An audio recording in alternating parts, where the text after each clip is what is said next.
Tonight, a man will die for touching something that doesn't belong to him. Chicago doesn't forgive the weak, and Celine Vale has just become the fatal weakness of the city's most dangerous man. 3 bullets, a dark alley, and a decision that will stain this winter red. This is a story of love born from violence, where the line between protector and possessor is as thin as a razor blade. Watch to the end. Like. And comment where you're watching from. I want to know how far this story has come. The first time Lucien Moretti saw Celine Vale, she was wiping blood off a dinner plate. Not her blood. Not yet. A drunk hedge fund manager had smashed his whiskey glass against the marble bar at Belladonna's 20 minutes earlier, screaming about market losses nobody gave a damn about. Celine cleaned up the wreckage without flinching, her hands steady even as crimson mixed with melted ice across white porcelain. She didn't look scared, didn't look angry, just looked tired in a way that made Lucien stop mid-conversation with his attorney and watch her like she was something he didn't have a word for yet. Carlo Rossetti, his consigliere, noticed immediately. "Boss?" Lucien didn't answer. He was too busy cataloging details. The way she held her shoulders too rigid for someone just carrying plates. The practiced smile that never reached her eyes. The deliberate space she maintained between herself and every male customer, like she'd learned the hard way that proximity cost something. She moved through the restaurant like a ghost trying not to be seen, and Lucien Moretti built his empire by seeing everything everyone else missed. "Who is she?" he asked quietly. Carlo followed his gaze. "New server. Started maybe 2 months ago. Keeps to herself." "Why?" Lucien didn't answer that either because he didn't have an answer that made sense. He ran Chicago's most ruthless criminal network. He trafficked in violence, leverage, and fear. Beautiful women approached him constantly. Models, socialites, daughters of politicians trying to buy favor through skin and perfume. None of them looked at the world the way this girl did, like she was expecting it to hurt her again any second. 3 hours later, Lucien was still at the bar nursing Macallan 25 when Adrian Cross walked through the door. The temperature in the room dropped 10 degrees. Lucien recognized the type before the man's coat hit the rack. Upper middle management corporate. Expensive watch trying too hard. Handsome in that catalog bland way that women's mothers approved of. And moving through the restaurant with the territorial aggression of someone looking for something he believed belonged to him. Celine was clearing table 7 when she saw him. Every drop of color drained from her face. Lucien watched her freeze mid-reach, wine glass suspended in her hand like time itself stopped moving. Her breathing changed, short, shallow, the kind of panicked rhythm prey animals made right before teeth found their throat. She stepped backward instinctively, her spine hitting the wall behind her hard enough that the impact probably hurt. Adrian smiled. Not warmly, victoriously. "Celine." His voice carried across the dining room with false affection wrapped around something poisonous underneath. "We need to talk." She shook her head. "I'm working." "Then get off work." "I can't." "You mean you won't?" Adrian crossed the space between them in 4 long strides, his hand shooting out to grab her wrist before she could retreat further. His fingers dug in with practiced cruelty disguised as urgency. 3 months, Celine. 3 months of you ignoring my calls, my messages, my attempts to fix what you broke. "I broke?" Her voice came out strangled. "Adrian, you showed up at my apartment at 2 in the morning because you wouldn't answer your phone. Because I don't want to talk to you." The restaurant went silent. 50 customers and a dozen staff members suddenly found their plates fascinating. Nobody moved, nobody intervened. Just another ugly domestic scene playing out in public while strangers pretended not to notice. Except Lucien Moretti didn't pretend anything. He rose from his seat with the smooth, unhurried grace of an apex predator that never needed to announce itself. The movement alone caused 3 of his men positioned around the room to straighten instinctively. Carlo appeared at his elbow like a shadow given human form. "Boss, don't..." "Stay," Lucien said quietly. He crossed the restaurant floor while Adrian continued his performance, oblivious. The man had Celine's wrist twisted at an angle that made her grimace, his face inches from hers, his voice dropping to that venomous whisper abusers used when they wanted to terrorize without witnesses. "You think you're better than me now? You think working in this shithole makes you independent? You're nothing without..." "Let her go." 3 words, delivered in a tone that could freeze nitrogen. Adrian spun around, his expression contorting from possessive fury to indignant offense in half a second. Excuse me? This is a private conversation. Lucien looked past him directly at Celine. Is it? She stared back at him with wide, desperate eyes that held 3 months of accumulated fear and something else underneath.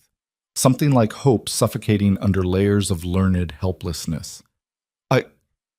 Her voice cracked. I want him to leave. You heard her, Lucien said, his gaze finally shifting to Adrian with the clinical detachment of a surgeon deciding where to cut first. Adrian's face flushed red. Who the fuck do you think you are? Wrong question. Carlo winced audibly from across the room. 2 of Lucien's men moved closer without being asked, their presence suddenly oppressive in the intimate dining space. Lucien smiled. It didn't reach his eyes. I think I'm the man telling you to leave before you stop being able to. Is that a threat? No. Lucien's voice remained perfectly calm, perfectly pleasant, perfectly terrifying. A threat implies uncertainty about consequences. I'm stating observable fact. You're hurting someone in my establishment. That makes you a problem. Problems get solved, usually permanently. The weight of his reputation crashed down on Adrian all at once. You didn't live in Chicago without knowing the name Moretti, without understanding what it meant when Lucien Moretti personally addressed your existence. Politicians paid tribute to him. Police commissioners looked the other way. Rival organizations sent envoys with offerings rather than risk confrontation. Men who crossed him disappeared into the industrial bowels of the South Side and never surfaced again. Adrian's hand dropped from Celine's wrist like she'd suddenly caught fire. I wasn't... He stumbled backward, his earlier bravado evaporating into barely contained panic. This is between me and her. Not anymore. Lucien stepped forward precisely once, just one step, but it carried the weight of a closing trap. You're going to leave now. You're not going to contact her again. You're not going to drive past her apartment. You're not going to accidentally show up at her gym or her grocery store or anywhere else you've been following her. Adrian went white. I haven't been... Yes? You have. Lucien's voice dropped to something below conversational, forcing Adrian to lean in to hear him clearly. I know about the burner phones, the fake social media accounts, the nights you parked outside her building pretending you were just in the neighborhood. I know because men like you are predictable, and now you're done, permanently. Because if I see you near her again, if I hear you've texted her, called her, sent her flowers, breathed in her general direction, I will interpret that as a profound disrespect to me personally. Do you understand what happens when people disrespect me personally? Adrian couldn't speak. His throat worked soundlessly, his eyes darting toward the exit like a cornered animal calculating escape routes. That's what I thought, Lucien said pleasantly. Enjoy the rest of your evening. Adrian fled. Literally ran through the restaurant, his shoulder hitting the door frame on the way out with enough force to rattle the glass. The door slammed behind him with conclusive finality. Silence held for 3 seconds. Then the restaurant erupted into a low murmur of resumed conversations, customers suddenly very interested in their entrees again, staff moving with renewed purpose to demonstrate they definitely weren't watching their boss threaten a man with unspecified violence. Lucien turned to Celine. She hadn't moved.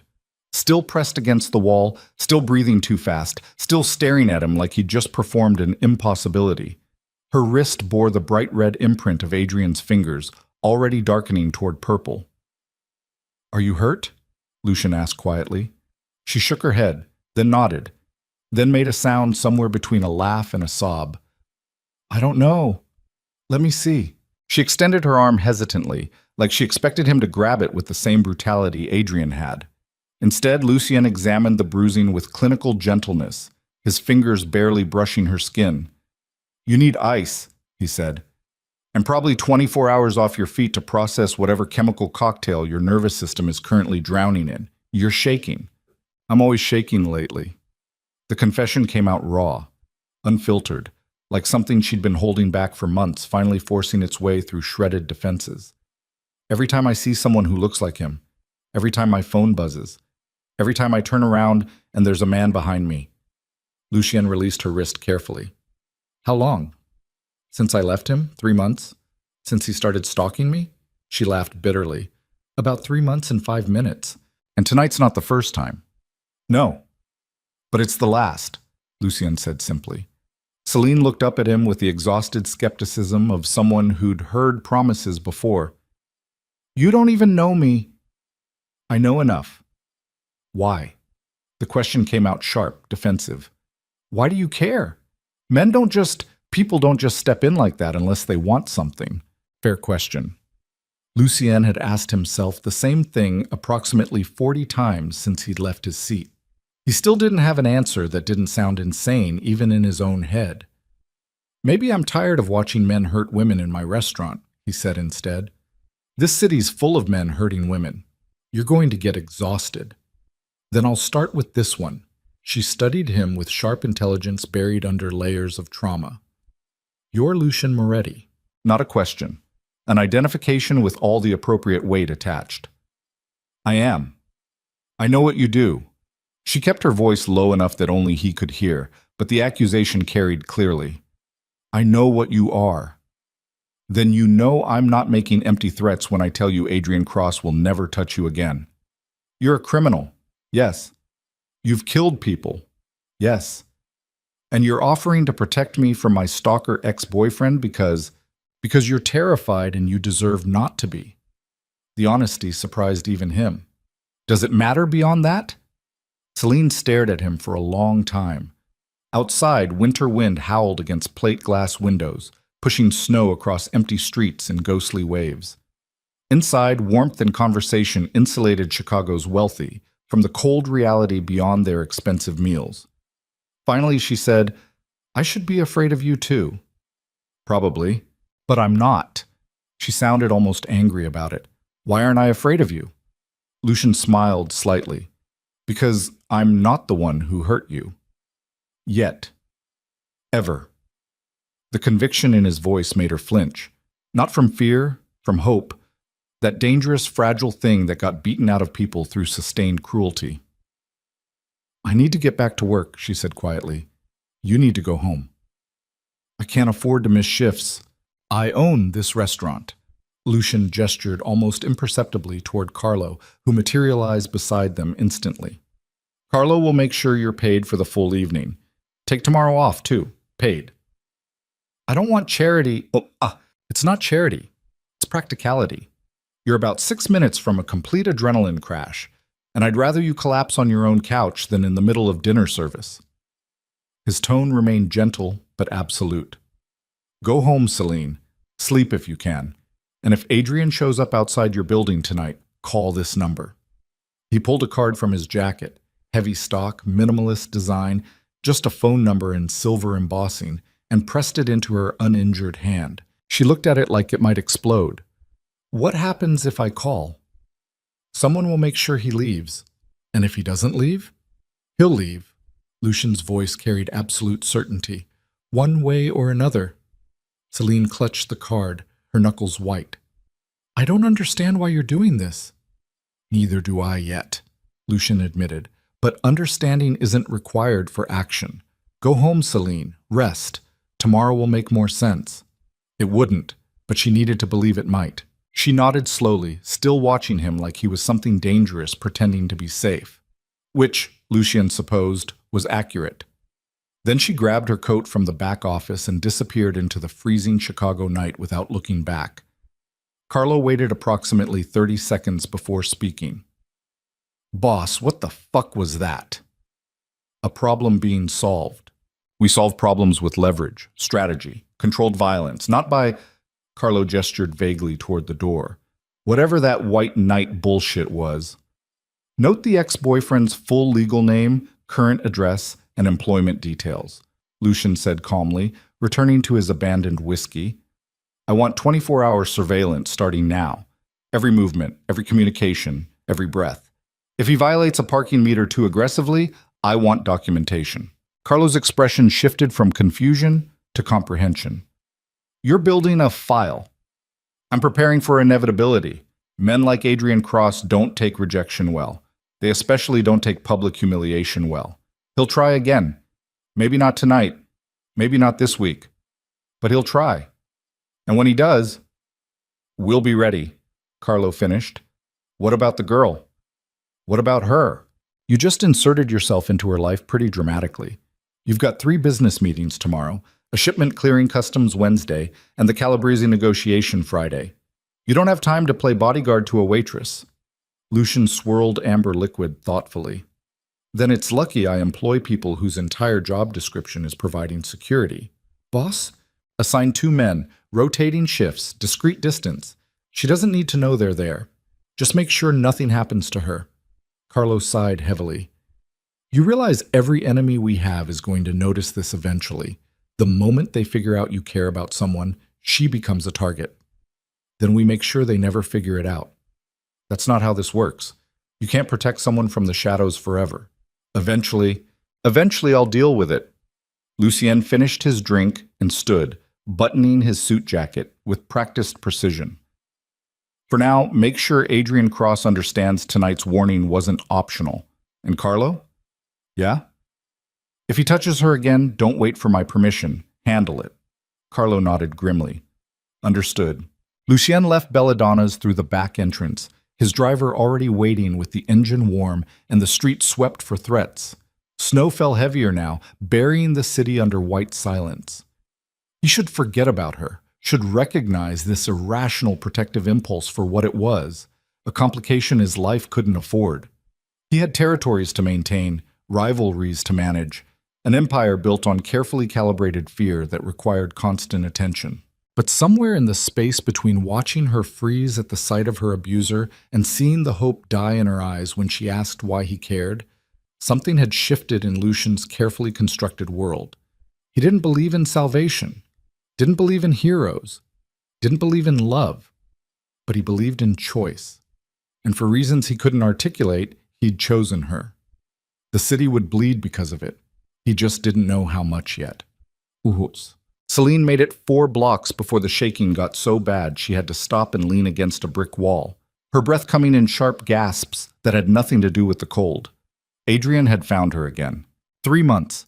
3 months of changing her routines, blocking numbers, varying her routes home, and he'd found her anyway. Just walked into Belladonna's like he had every right. Like the restraining order she couldn't afford to file didn't matter. Like her repeated rejections were negotiating positions instead of boundaries. And she'd frozen. Again. Just like always. The moment his hand clamped around her wrist, every self-defense class, every promise she'd made to herself about being stronger, about never letting another man control her through fear, all of it evaporated. She'd become that trapped, helpless thing again, that version of herself she despised. Until Lucien Moretti stepped between them. Celine pulled out the card he'd given her, studying it under a streetlight's sodium glow. Just a phone number. No name. No explanation. She should throw it away. Should recognize it for what it probably was. A different kind of trap wearing a different kind of smile. Men like Moretti didn't help people out of kindness. They helped because it purchased loyalty. Debt, future leverage. She'd researched him once, after hearing his name whispered around the restaurant. Found enough to understand exactly what kind of protection he was offering. The kind that came with bodies buried in industrial lots. The kind that solved problems permanently but left bloodstains. Her phone buzzed. Unknown number. Her heart stopped. Then the message loaded. I'm sorry about tonight. I didn't mean to scare you. Can we please just talk? A. Selena's hand shook so badly she nearly dropped the phone. Another message. I know you're reading this. I can see the typing indicator. Don't ignore me, Celine. That's all you ever do. Ignore me. Dismiss me. Like 3 years meant nothing. She hadn't opened the message, hadn't typed anything, which meant he was lying, manipulating her.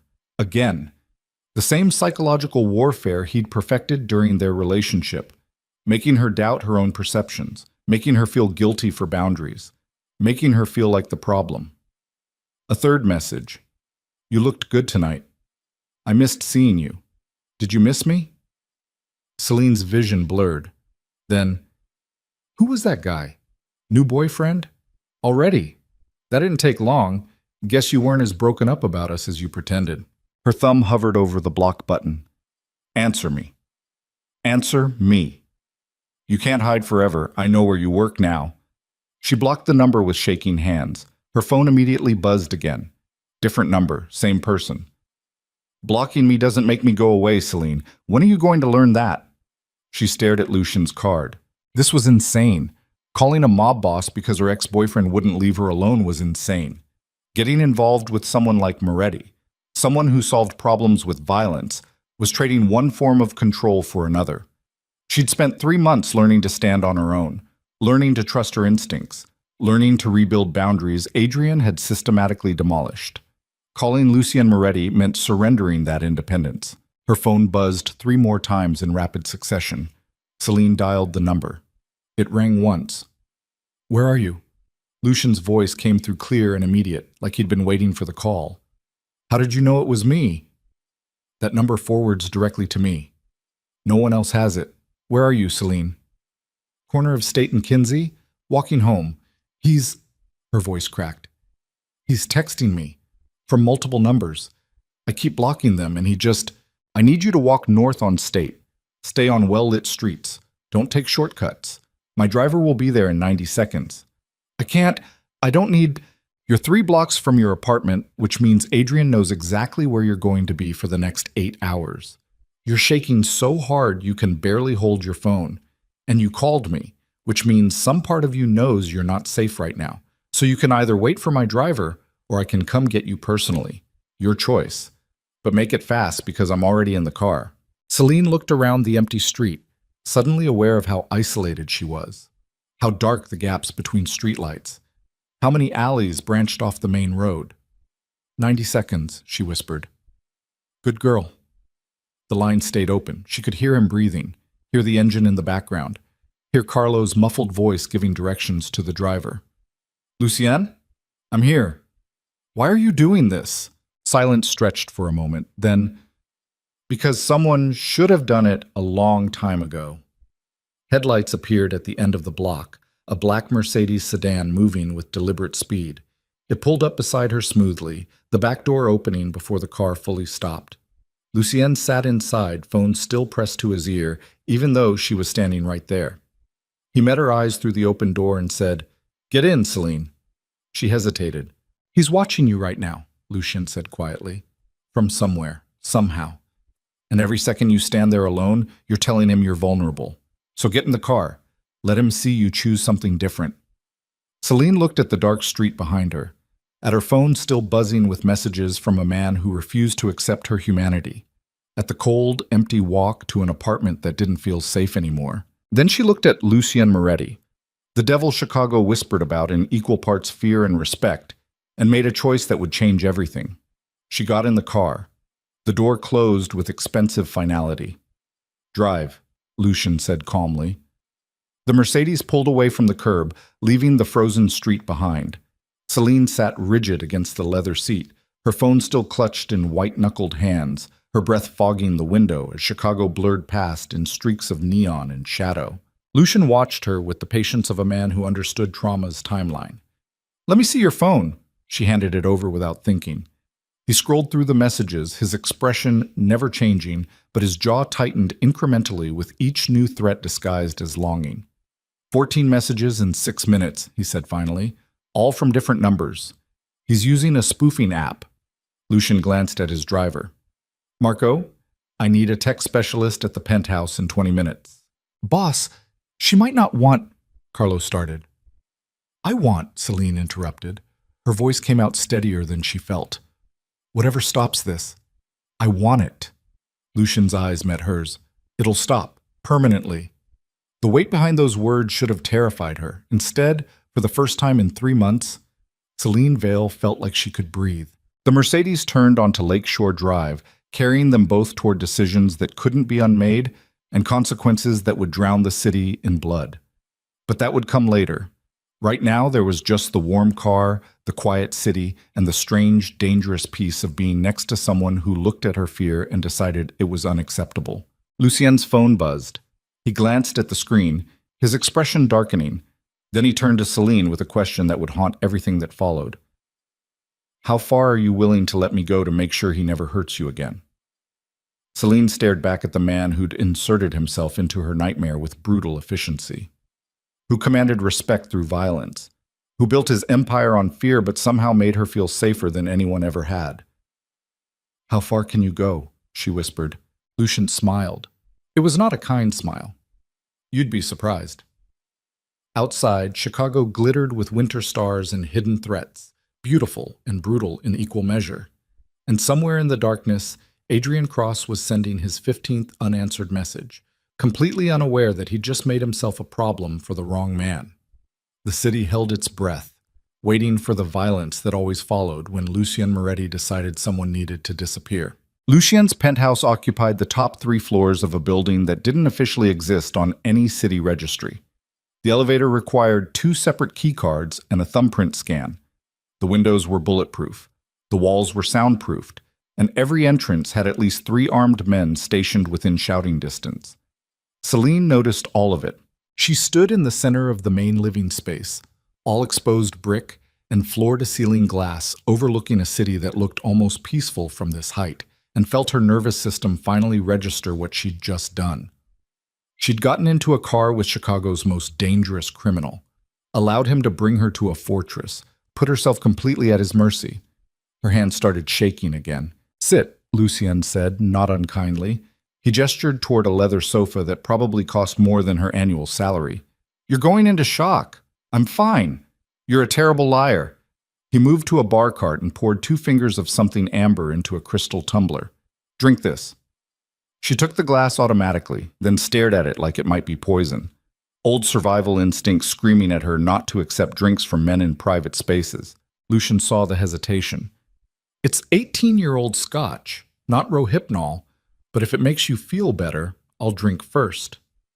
He did. Took a slow sip from his own glass without breaking eye contact. Celine drank. The liquid burned going down, but the warmth that followed felt like it might keep her from flying apart. She sank onto the sofa before her knees gave out entirely. Lucien settled into the chair across from her, maintaining careful distance. "The tech specialist will be here in 15 minutes. He's going to trace the numbers Adrian's using, lock down your digital footprint, and set up monitoring on all your accounts. If Adrian tries to access anything, your email, your bank statements, your location data, we'll know immediately." "How much is this going to cost me?" "Nothing. I can't afford nothing. Nothing always costs something eventually." Lucien's mouth curved slightly. "You're smarter than you pretend to be." "I'm a waitress, not an idiot." "I never said you were. But yes, you're right. Nothing costs something eventually. In this case, it costs you accepting help when you need it. That's the price. Can you pay it?" Celine studied him over the rim of her glass. "Why do you care?" "You asked me that already." "You didn't answer." "I did. You just didn't like the answer." Lucien leaned forward slightly, his elbows resting on his knees. "But since we're apparently doing radical honesty tonight, I don't know why I care. I saw a woman being hurt by a man who thought he owned her, and something in my fucked-up criminal brain decided that was unacceptable. That's it. That's the grand explanation. I'm not a good man, Celine. I've done things that would make you sick, but I have rules. And men who hurt women the way Adrian hurts you violate every single one of them." "So this is about your moral code? This is about me deciding you deserve better than being terrorized by a mediocre man with a god complex." The doorbell chimed. 3 short bursts that sounded like a code. Lucien stood smoothly. "That'll be Marcus. He's good at what he does. Doesn't talk much. Doesn't ask questions. You comfortable with him being here?" Celine nodded, too exhausted to do anything else. Marcus turned out to be a wiry man in his 30s, with the pale, caffeine-fueled look of someone who spent most of their life in front of screens. He set up a laptop on the dining table, connected 3 external monitors, and got to work without saying a single word beyond phone. Celine handed over her cell. For 20 minutes, the only sounds in the penthouse were keystrokes and the distant hum of the city below. Lucien made calls in another room, low, clipped conversations in Italian that Celine couldn't follow but understood the tone of. Orders being given, plans being made, consequences being arranged. Finally, Marcus spoke. "Got him." Both Celine and Lucien moved to the table simultaneously. Marcus pointed to a screen filled with data that looked like the Matrix. Your ex is using a VoIP spoofing service based in Eastern Europe. Cheap, common, but sloppy. He's routing everything through his home IP address because he's too stupid to use a VPN. I've got his exact location, his real phone number, his email accounts, and Marcus clicked something. His browser history, which is, concerning. How concerning? Lucian's voice went flat. Marcus turned the monitor so they could see. Rows of search queries filled the screen. How to track someone's location without them knowing. Can you be arrested for following your ex-girlfriend? GPS tracking devices for cars. How to prove someone stole from you is a restraining order, public record. How to find someone's new address. Do phone companies keep deleted text messages? The list went on and on. Months of obsessive searches documenting Adrian's descent into full-blown stalking. Celine felt bile rise in her throat. He's been planning this. Since the day you left him, Marcus confirmed. Maybe before. There's also about 40 social media accounts he's created using fake names, all of them following you, screenshotting your posts. He's got folders on his desktop labeled with your name, hundreds of photos, some you posted, some that look like he took them himself from a distance. Jesus Christ, Celine's voice came out broken. Lucien's expression hadn't changed, but his hands curled into fists. Can you lock him out of everything? Already done. Changed all her passwords, enabled two-factor authentication, flagged his IP addresses across every platform. He tries to access anything related to her, I'll get an alert. Marcus pulled up another window. But boss, you need to see this. It was a forum. Some dark corner of the internet where rejected men gathered to commiserate and radicalize each other. Adrian had been active for weeks, posting under a username, sharing details about Celine, where she worked, what she looked like, how she'd destroyed his life. The responses were vile. Other men encouraging him to reclaim what's his, sharing tactics, reinforcing the delusion that women were property that needed to be controlled. One post from Adrian dated 2 days ago, she thinks she can just move on like I don't exist. Like 3 years meant nothing. I'm going to remind her. I'm going to make her understand that we're not finished. We'll never be finished. Celine couldn't breathe. The room tilted sideways, her vision tunneling to pinpricks. Lucien's hand landed on her shoulder, steady, grounding. Marcus, I need everything, every post, every photo, every search, documentation that would stand up in court, and I need it yesterday. Already compiling, I'll have a full report by morning. Marcus started packing up his equipment. One more thing. He's been researching you too, boss. Started about 6 hours ago, after the restaurant. He knows who you are, knows what you do, and he's looking for ways to... Marcus hesitated. To what? Lucian's voice could have cut steel. To hurt you through her. Silence crashed down like a physical weight. Marcus finished packing quickly. I'll see myself out. Call if you need anything else.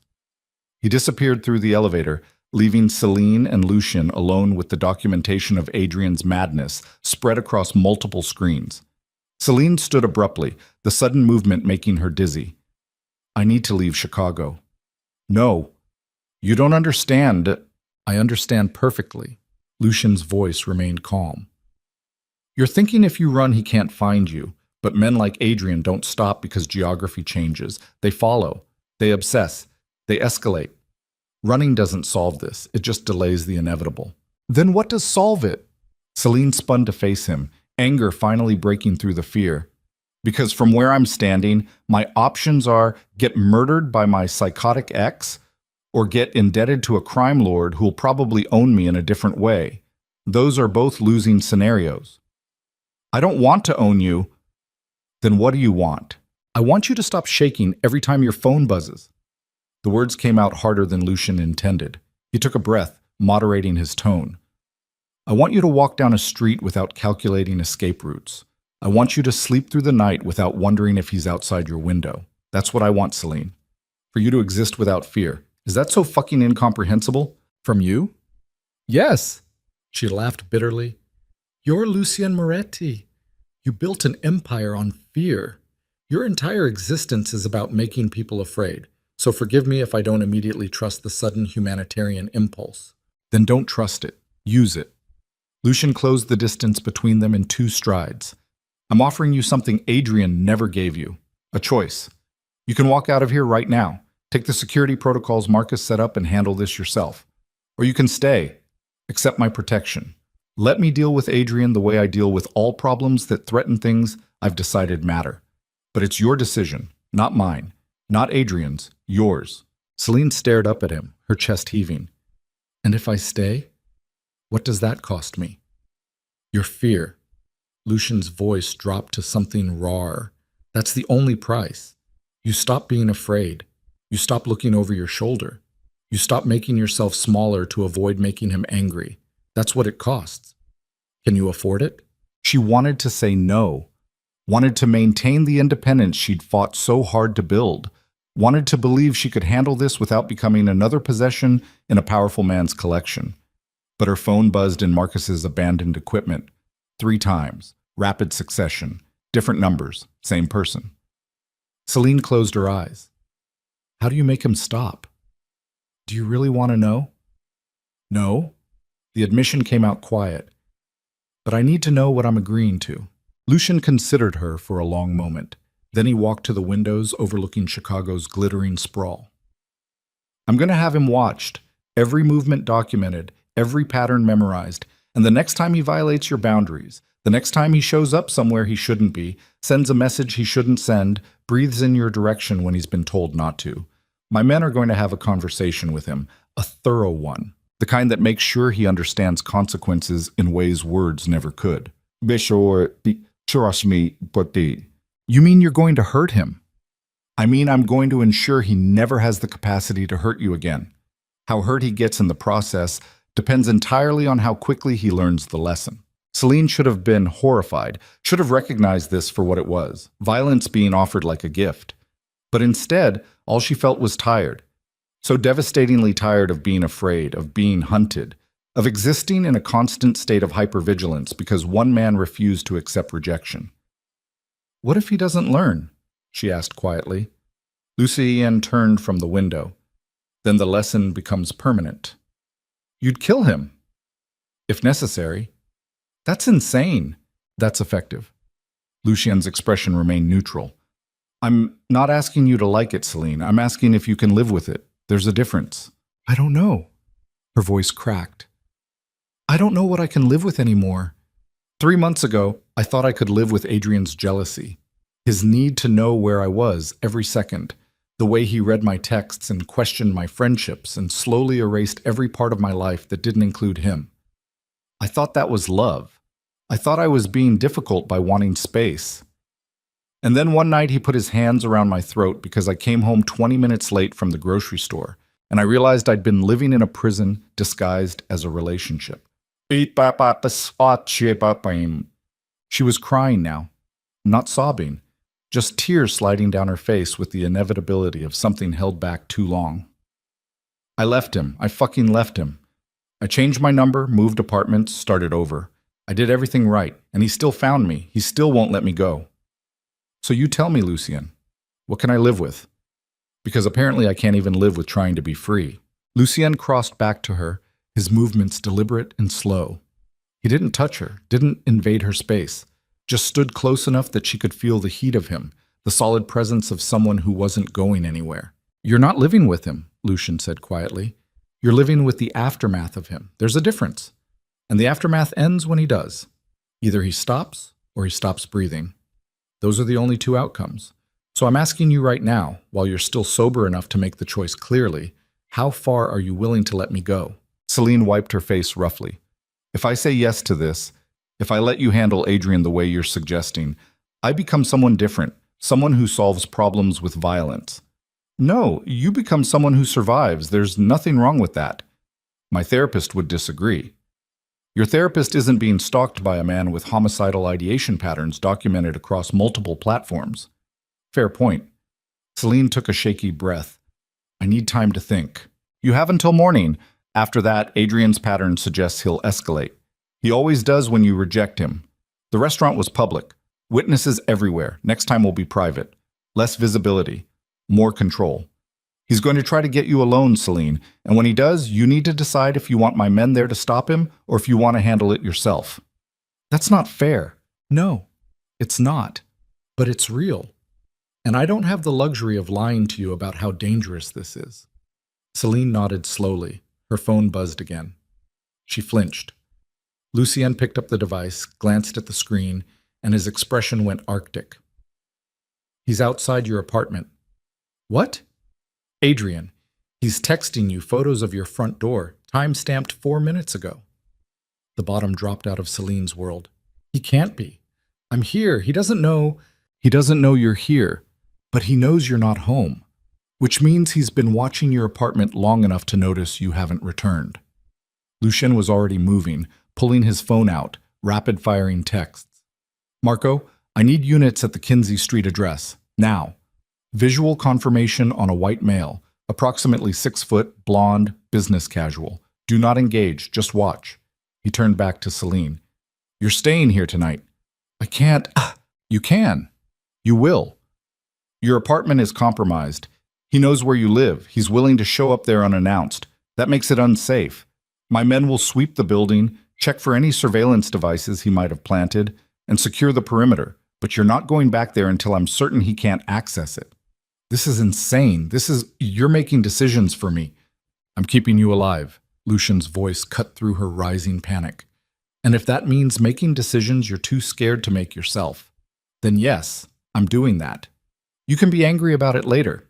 Right now, you're going to accept that your ex-boyfriend is dangerous, that you're not equipped to handle him alone, and that pride is significantly less important than survival. Celine wanted to argue, wanted to maintain the independence she'd barely started rebuilding, but her phone lit up with another photo. Closer this time. Adrian's hand on her apartment door handle, testing it. He's trying to get inside, she whispered. Lucien's phone rang. He answered immediately. Talk to me. Marco's voice came through on speaker. We've got visual. Subject matches description. He's attempting to access the apartment through the front door. No success. Now he's circling to the fire escape. Stop him. Boss, you said not to engage. I changed my mind. Stop him. Non-violently if possible, but stop him. A pause. Then, copy that. Lucien ended the call. My men are handling it. What does handling mean? It means they're going to make it very clear that your apartment is under surveillance and any further attempts to access it will result in police involvement.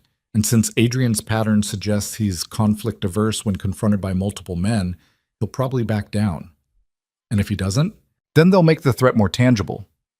Celine sank back onto the sofa, her entire body vibrating with adrenaline she had no outlet for. This is my life now. This is what I'm living with. For tonight, yes, but not forever. Lucien poured her another drink, pressed it into her hands. Drink, breathe, and let me handle this. I hate this. I know. I hate that I need you. I know that too. I hate that the only person who makes me feel safe is someone everyone else is terrified of. Lucien smiled without humor. That's called irony. The universe has a sick sense of humor. Celine drank. The scotch didn't help, but it gave her something to do with her hands. What happens now? Now you sleep.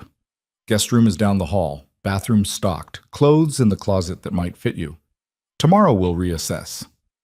I have a shift tomorrow. Call in sick. I can't afford a swole. I'll cover your wages. And before you argue, consider it hazard pay for putting up with Adrian's bullshit without adequate protection. You can't just throw money at every problem. Watch me. Celine laughed despite herself. It came out slightly hysterical. You're insane. And you're exhausted. Go to bed, Celine. We'll fight about my methodology in the morning. She should have refused. Should have maintained some semblance of control over her own life. But the weight of the last 6 hours, Adrian showing up, Lucien intervening, the ride here, Marcus's documentation, the photos of her apartment, all of it crashed down at once. She was so tired, so devastatingly tired of being strong alone. Which room? She asked quietly. Lucien pointed. Second door on the left. Lock it if it makes you feel better. No one will disturb you. Celine stood on shaking legs. She made it 3 steps before turning back. Lucien? Yeah? Thank you. For tonight. She gestured vaguely, unable to articulate everything. Just thank you. His expression softened almost imperceptibly. Get some sleep. She disappeared down the hallway, closing the door behind her with a soft click. Lucien stood alone in the living room, Chicago sprawling beneath him like an organism made of light and shadow. His phone buzzed. Marco's update. Subject retreated. Won't be back tonight. We've got eyes on his apartment and his car. He moves, we know. Good. But not good enough. Lucien dialed Carlo. Boss, it's 1 a.m. I need everything we have on Adrian Cross. Employment history, financial records, known associates, where he drinks, where he buys groceries, every pattern, every routine, every vulnerability, and I need it before sunrise. Jesus, what did he do? He made the mistake of thinking I wouldn't follow through. Silence. Then, you're going after him. I'm ensuring he understands consequences. Boss, if we move too fast, if we move too slow, he tries again. And next time, maybe my men aren't close enough. Maybe he has a weapon. Maybe Celine ends up in a hospital or a morgue because I decided to be patient. I'm not making that gamble, Carlo, so get me everything, tonight. Understood. Lucien ended the call and poured himself another drink. The scotch tasted like ash. Everything tasted like ash lately, except the brief moments when Celine looked at him like he was something other than what he was. He shouldn't care this much. Shouldn't have inserted himself into her nightmare with such totality. Should recognize this protective instinct for what it was, a complication his carefully balanced life couldn't afford. But somewhere between watching her freeze at the sight of her abuser and seeing the hope struggle back to life in her eyes when he'd asked her to trust him, Lucien Moretti had made a decision. Adrian Cross was going to disappear. Not tonight, not tomorrow, but soon. Because there were 2 ways to solve problems in Lucien's world, strategically or permanently. And Adrian had just escalated past strategy. Celine woke to sunlight streaming through unfamiliar windows and the smell of coffee. For exactly 3 seconds, she forgot where she was. Then memory crashed back. The restaurant, Adrian, Lucien, the ride here, the photos, all of it cascading through her consciousness like a waking nightmare. She was in Lucien Moretti's penthouse. She'd spent the night in a crime lord's guest room. Her ex-boyfriend was stalking her with documented obsessive intent. And somewhere in this pristine, dangerous space, the man who'd offered to make her problems disappear was probably awake and planning God knew what. Celine dragged herself out of bed. The clothes in the closet fit surprisingly well, designer labels she recognized from magazines but would never buy herself. She settled for black jeans and a soft sweater, avoiding anything too expensive looking. When she emerged into the main living area, Lucien was standing by the windows with his phone pressed to his ear, speaking rapid Italian to someone who kept interrupting. He wore a different suit from last night, charcoal gray, perfectly tailored, the kind that probably cost more than her car. He noticed her immediately, held up one finger, and finished his conversation with 3 clipped words that sounded like threats. "Coffee's fresh," he said, gesturing toward the kitchen. "And there's breakfast if you're hungry. Carlo brought food earlier." "What time is it?" 8:30. "I slept for 7 hours." Celine sounded surprised even to herself. She couldn't remember the last time she'd slept more than 4 hours consecutively. "Your body finally felt safe enough to shut down properly. Trauma does that." Lucien poured coffee into an expensive-looking mug and handed it to her. "How do you feel?" "Disoriented, confused, angry?" She took the coffee gratefully. "Grateful. I'm cycling through them all pretty rapidly." "That's normal." "Speaking from experience?" "Something like that." They stood in uncomfortable silence for a moment, the morning light making everything feel less dangerous and more real simultaneously. Finally, Celine asked, "What happened last night? After I went to bed?" "My men confirmed Adrian left your building around 1:15. They followed him home. He hasn't left his apartment since. We've got surveillance on all his exit points." "So you're watching him?" 24/7. That's... Celine struggled for the right word. Intense. "That's necessary. He's not going to stop, Celine. Men like him don't. They escalate until someone makes them stop. I'm going to be that someone." "By doing what exactly?" Lucien set his own coffee down. "Do you really want the details? I need to know what I'm part of." "You're not part of anything. This is my decision, my action, my consequences." "Don't do that. Don't make unilateral choices about my life and pretend it's to protect me from guilt. If something's going to happen to Adrian because of me, not because of you, because of him. He made the choice to stalk you, to terrorize you, to violate every boundary you set. He created this situation. I'm just resolving it.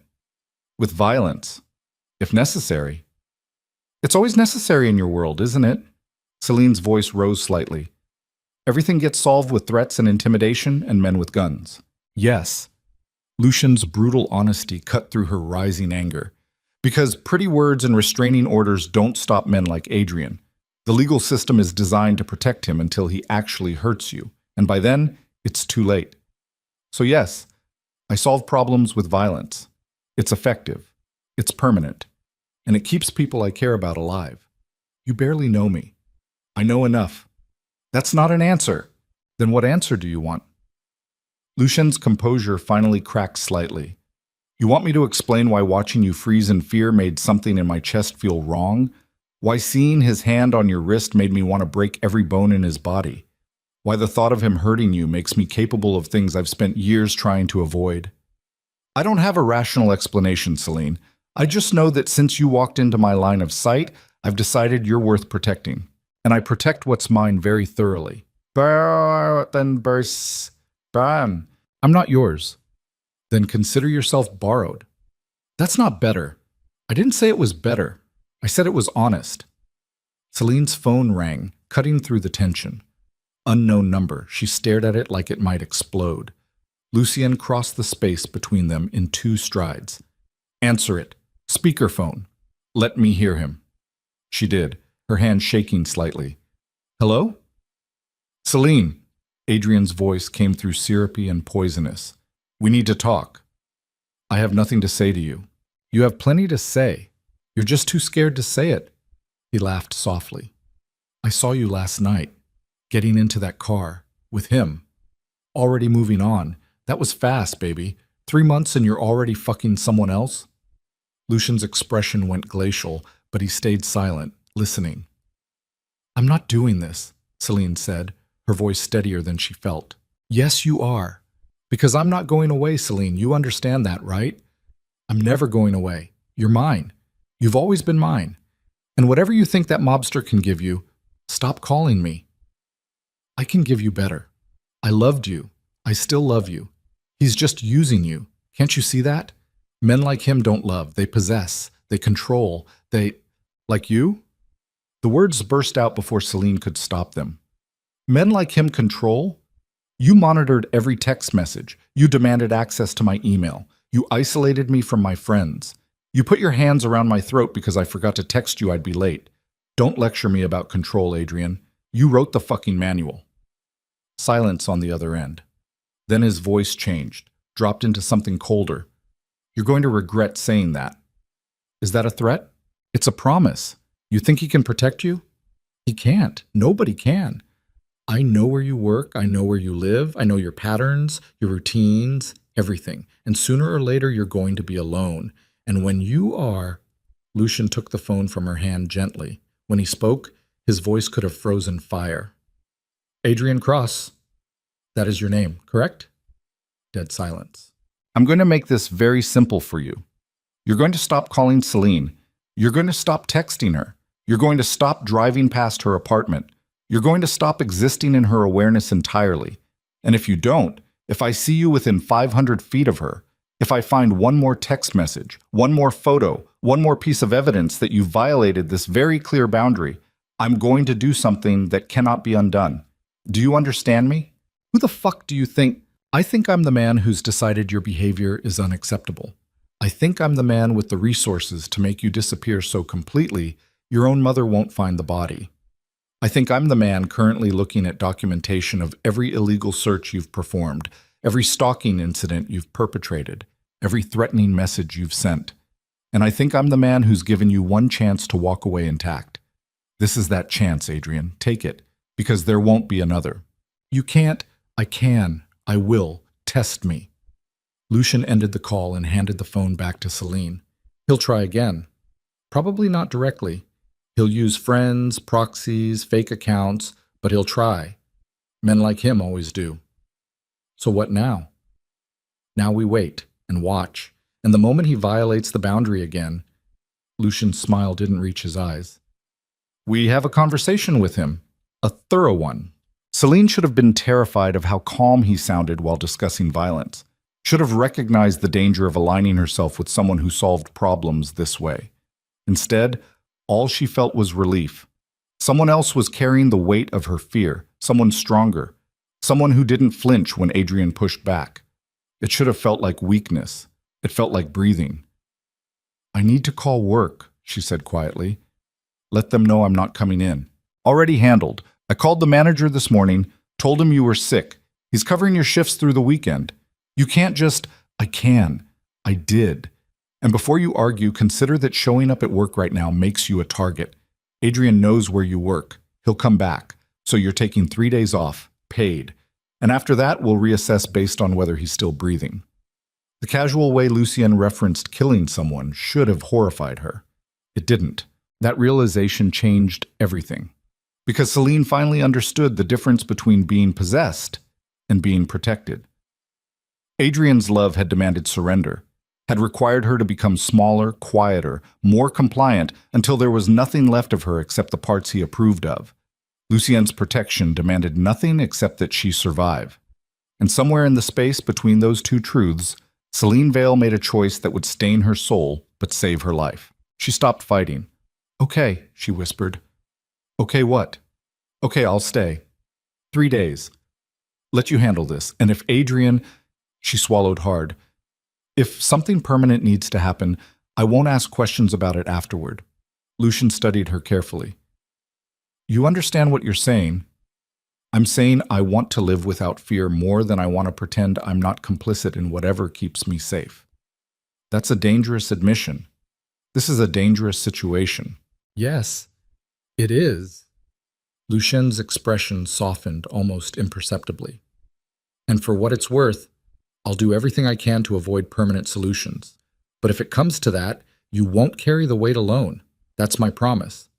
Celine nodded, not trusting her voice. Her phone buzzed. Text message from an unknown number. You made a mistake, Celine, a big one. But don't worry, I forgive you. I always forgive you. See you soon. She showed it to Lucien without comment. His jaw tightened incrementally. Then he made a call. Carlo, new plan. I want Adrian Cross picked up tonight, quietly. No witnesses. Bring him to the warehouse on Ashland. I'm going to have that conversation we discussed earlier. He ended the call and looked at Celine. Last chance to tell me this is too far. She thought about 3 months of looking over her shoulder, of jumping at shadows, of the constant, grinding fear that Adrian would eventually corner her somewhere private, somewhere final. Then she thought about the photos on his computer, the obsessive searches, the forum posts where he documented his plans to reclaim her. It's not too far, she said quietly. Lucien nodded once. Then tonight, Adrian Cross stops being your problem, one way or another.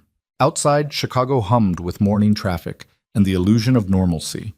Inside the penthouse, 2 people who shouldn't have found each other made a pact that would stain them both. But in the moment, it felt like survival. And survival, Celine was learning, rarely came clean. The city held its breath, waiting for the violence that always followed when Lucien Moretti decided someone had become a problem requiring permanent solutions. Adrian Cross had 48 hours left to live. He just didn't know it yet. The warehouse on Ashland Avenue existed in the kind of industrial no man's land where Chicago's legitimate economy ended and its shadow version began. Concrete floors stained with decades of oil and rust. Metal rafters that groaned in winter wind. No windows. No neighbors. No witnesses. Lucien arrived at 11 p.m. with Carlo and 3 men whose names Celine had never learned and didn't want to know. She'd insisted on coming despite every argument Lucien made against it. This was her nightmare. Her stalker. Her choice to let Lucien handle it this way. She needed to see what that choice looked like in practice. The drive from the penthouse had been silent except for the hum of tires on wet pavement and the occasional burst of radio chatter from Carlo's phone, coded updates, confirmations, the machinery of organized crime moving with practiced efficiency. Adrian was already there when they arrived. Celine saw him through the open warehouse door, tied to a metal chair bolted to the floor, his face puffy and bloodied from what looked like minimal resistance during pickup. His designer shirt was torn. His expensive watch was missing. He looked smaller than she remembered, less threatening. Just a man who'd built his entire identity on controlling someone weaker and was now discovering what real power looked like. He saw her immediately. His eyes went wide with something between hope and accusation. "Celine, thank God! Tell them this is a mistake. Tell them we can work this out." "She's not here to save you," Lucian said quietly, stepping into the warehouse with the unhurried grace of someone completely in control. "She's here to watch you understand consequences." Adrian's expression twisted. "You bitch! You fucking bitch! You did this! You brought them—" One of Lucian's men backhanded him casually. Not hard enough to do permanent damage, just enough to reestablish the power dynamic. Celine flinched but didn't look away. Lucien gestured toward a metal table where someone had laid out Adrian's phone, his laptop, and printed documentation of every stalking incident Marcus had compiled.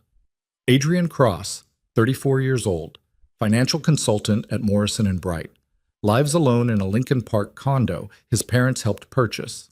No criminal record, no history of violence that left marks visible enough to photograph. He picked up one of the printed pages. But plenty of history that didn't. 3 previous relationships that ended with restraining orders filed and then mysteriously dropped. A pattern of obsessive behavior documented across multiple platforms, and specifically regarding Celine Vale. Lucian's voice went flat. Approximately 400 hours of documented stalking over 90 days. That's not... I wasn't stalking. I was just... Adrian's voice cracked. I love her. I was trying to fix what she broke. She didn't break anything. She left. That's not the same thing. She's mine. Adrian lunged against the restraints, the chair bolting to the floor, keeping him from going anywhere. 3 years. 3 years I invested in her, made her better, made her someone worth knowing, and she just walked away like none of it mattered. Because none of it mattered to you, Celine heard herself say. Her voice sounded strange, distant, like it belonged to someone else. I wasn't a person to you, Adrian. I was a project, something you could fix and mold and control until I fit whatever version you'd decided I should be. I gave you everything. You gave me a cage and called it love. I protected you. You isolated me from everyone who actually cared about me. Because they were pulling you away from us. Adrian's face flushed red, spit flying. Your friends, your family, they were poisoning you against me, making you think you deserved better. But you don't, Celine. You really don't. You're nothing special, nothing remarkable. I'm the one who saw potential in you when everyone else saw a mediocre waitress with delusions of being an artist. Lucien moved so fast, Celine almost missed it. One moment he was standing by the table. The next, his hand was wrapped around Adrian's throat, squeezing just hard enough to cut off air without crushing anything vital. Here's what's going to happen, Lucien said conversationally, like he was discussing dinner plans instead of strangulation. You're going to stop talking about Celine like she's property you lost. You're going to stop texting her, stop calling her, stop driving past her apartment at 2 a.m. taking photos.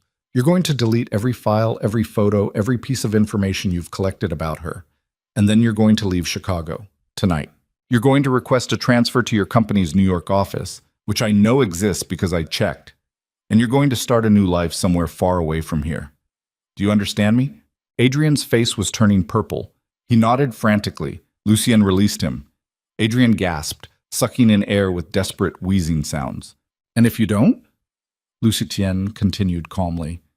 If I find out you're still in Chicago after sunrise? If I discover you've contacted Celine through any means whatsoever? If you've told anyone about this conversation?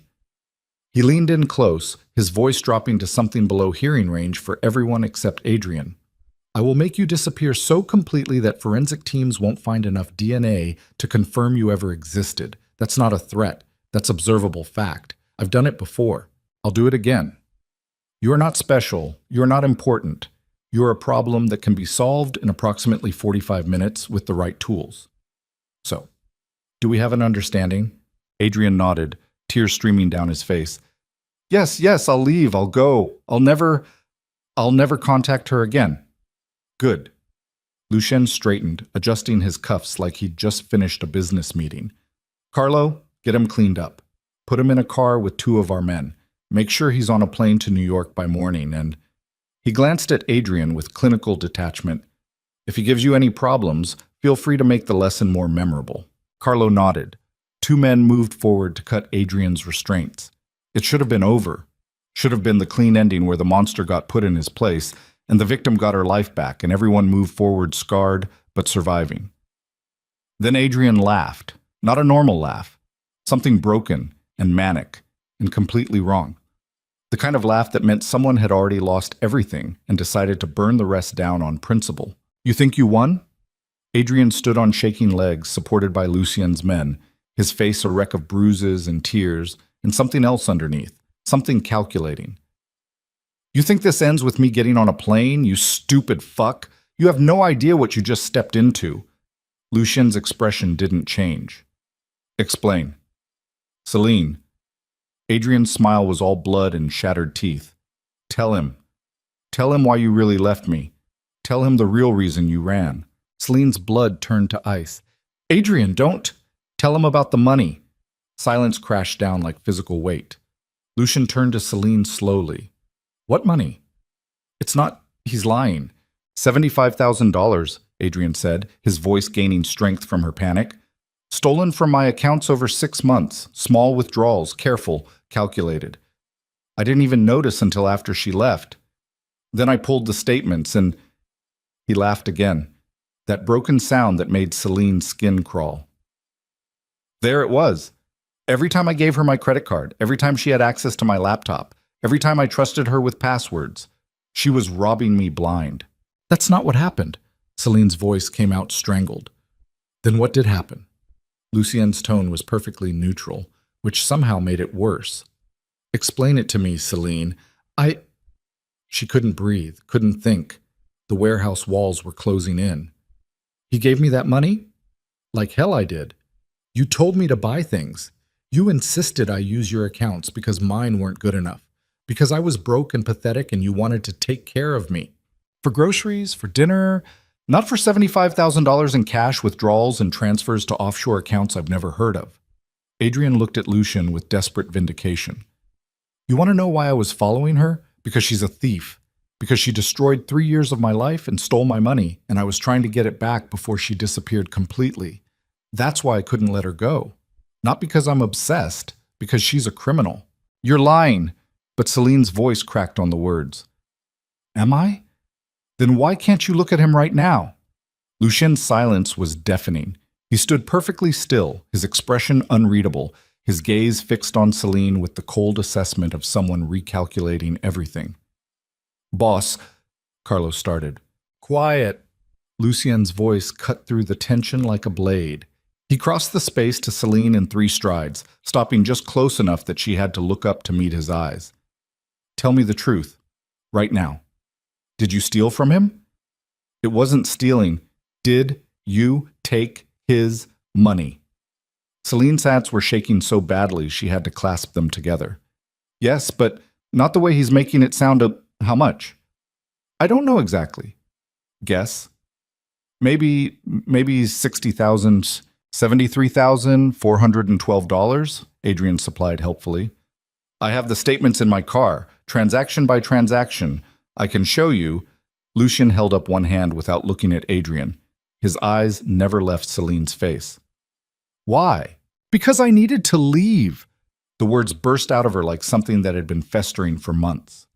Because I had no money of my own. Because he controlled every dollar I made. Because I couldn't even buy coffee without explaining where I'd been and who I'd talked to and why I needed caffeine. Because I was drowning in a relationship that was killing me piece by piece, and the only way out was money I didn't have. So you stole it. I survived. Tears were streaming down her face now. I survived the only way I could. He monitored my bank account. He questioned every purchase. I couldn't save money without him noticing. So yes, I took his money. I took it carefully over 6 months, small amounts he wouldn't notice, and I built an escape fund. And when I finally left, I used that money to put 3 security deposits down on apartments before I found one that would take me without employment verification. I used it to buy a new phone he couldn't track. I used it to survive for 2 months while I found work that didn't require references he could poison. I used it to not end up homeless or dead or trapped in that apartment with his hands around my throat again. So yes, Lucian, I stole from him, and I'd do it again, because it saved my life. Lucien stared at her for a long moment. Then he turned to Adrian. Is that accurate? You controlled her finances? Adrian hesitated. I helped her manage money. She was terrible at budgeting. Did you give her access to her own earnings? She didn't earn anything worth managing. Waitressing tips, pocket change. I paid for everything that mattered. Did she have her own bank account? Yes, but could she access it without your knowledge? I had login credentials for oversight purposes. So no. Lucian's voice went arctic. She couldn't access her own money without you watching. That's not... I was protecting her from bad financial decisions. You were financially abusing her. Lucien said it like he was identifying a species of insect, clinical, disgusted. Which means the money she took wasn't theft. It was reparations. Adrian's face contorted with rage. That's bullshit. She signed documents agreeing to joint financial management. Under duress. Under love. Those aren't mutually exclusive. Lucien turned back to Celine. You should have told me. I know. Before we got here. Before I threatened to make him disappear. You should have told me there was more to this story than stalking. Would it have changed anything? Celine's voice came out raw. Would you have helped me if you knew I'd stolen from him? Or would you have decided I deserved whatever he did to me? Fair question. Lucien didn't have an immediate answer. Carlo cleared his throat carefully. Boss, if there's money involved, if this is more complicated than we thought. It's not more complicated. It's exactly as complicated as it always was. Lucien's jaw tightened incrementally. A man financially abused his partner. She escaped using the only resources available. He's been stalking her ever since under the pretense of recovering stolen property. That's not complicated. That's textbook. But the money isn't the point. The point is whether she's safe. And clearly she's not, because Adrian here has been using financial leverage to justify stalking for 3 months. Lucien looked at Adrian with something close to contempt. You didn't call the police, didn't report the theft, didn't pursue legal remedies. You just stalked her, terrorized her, made her life hell. Why?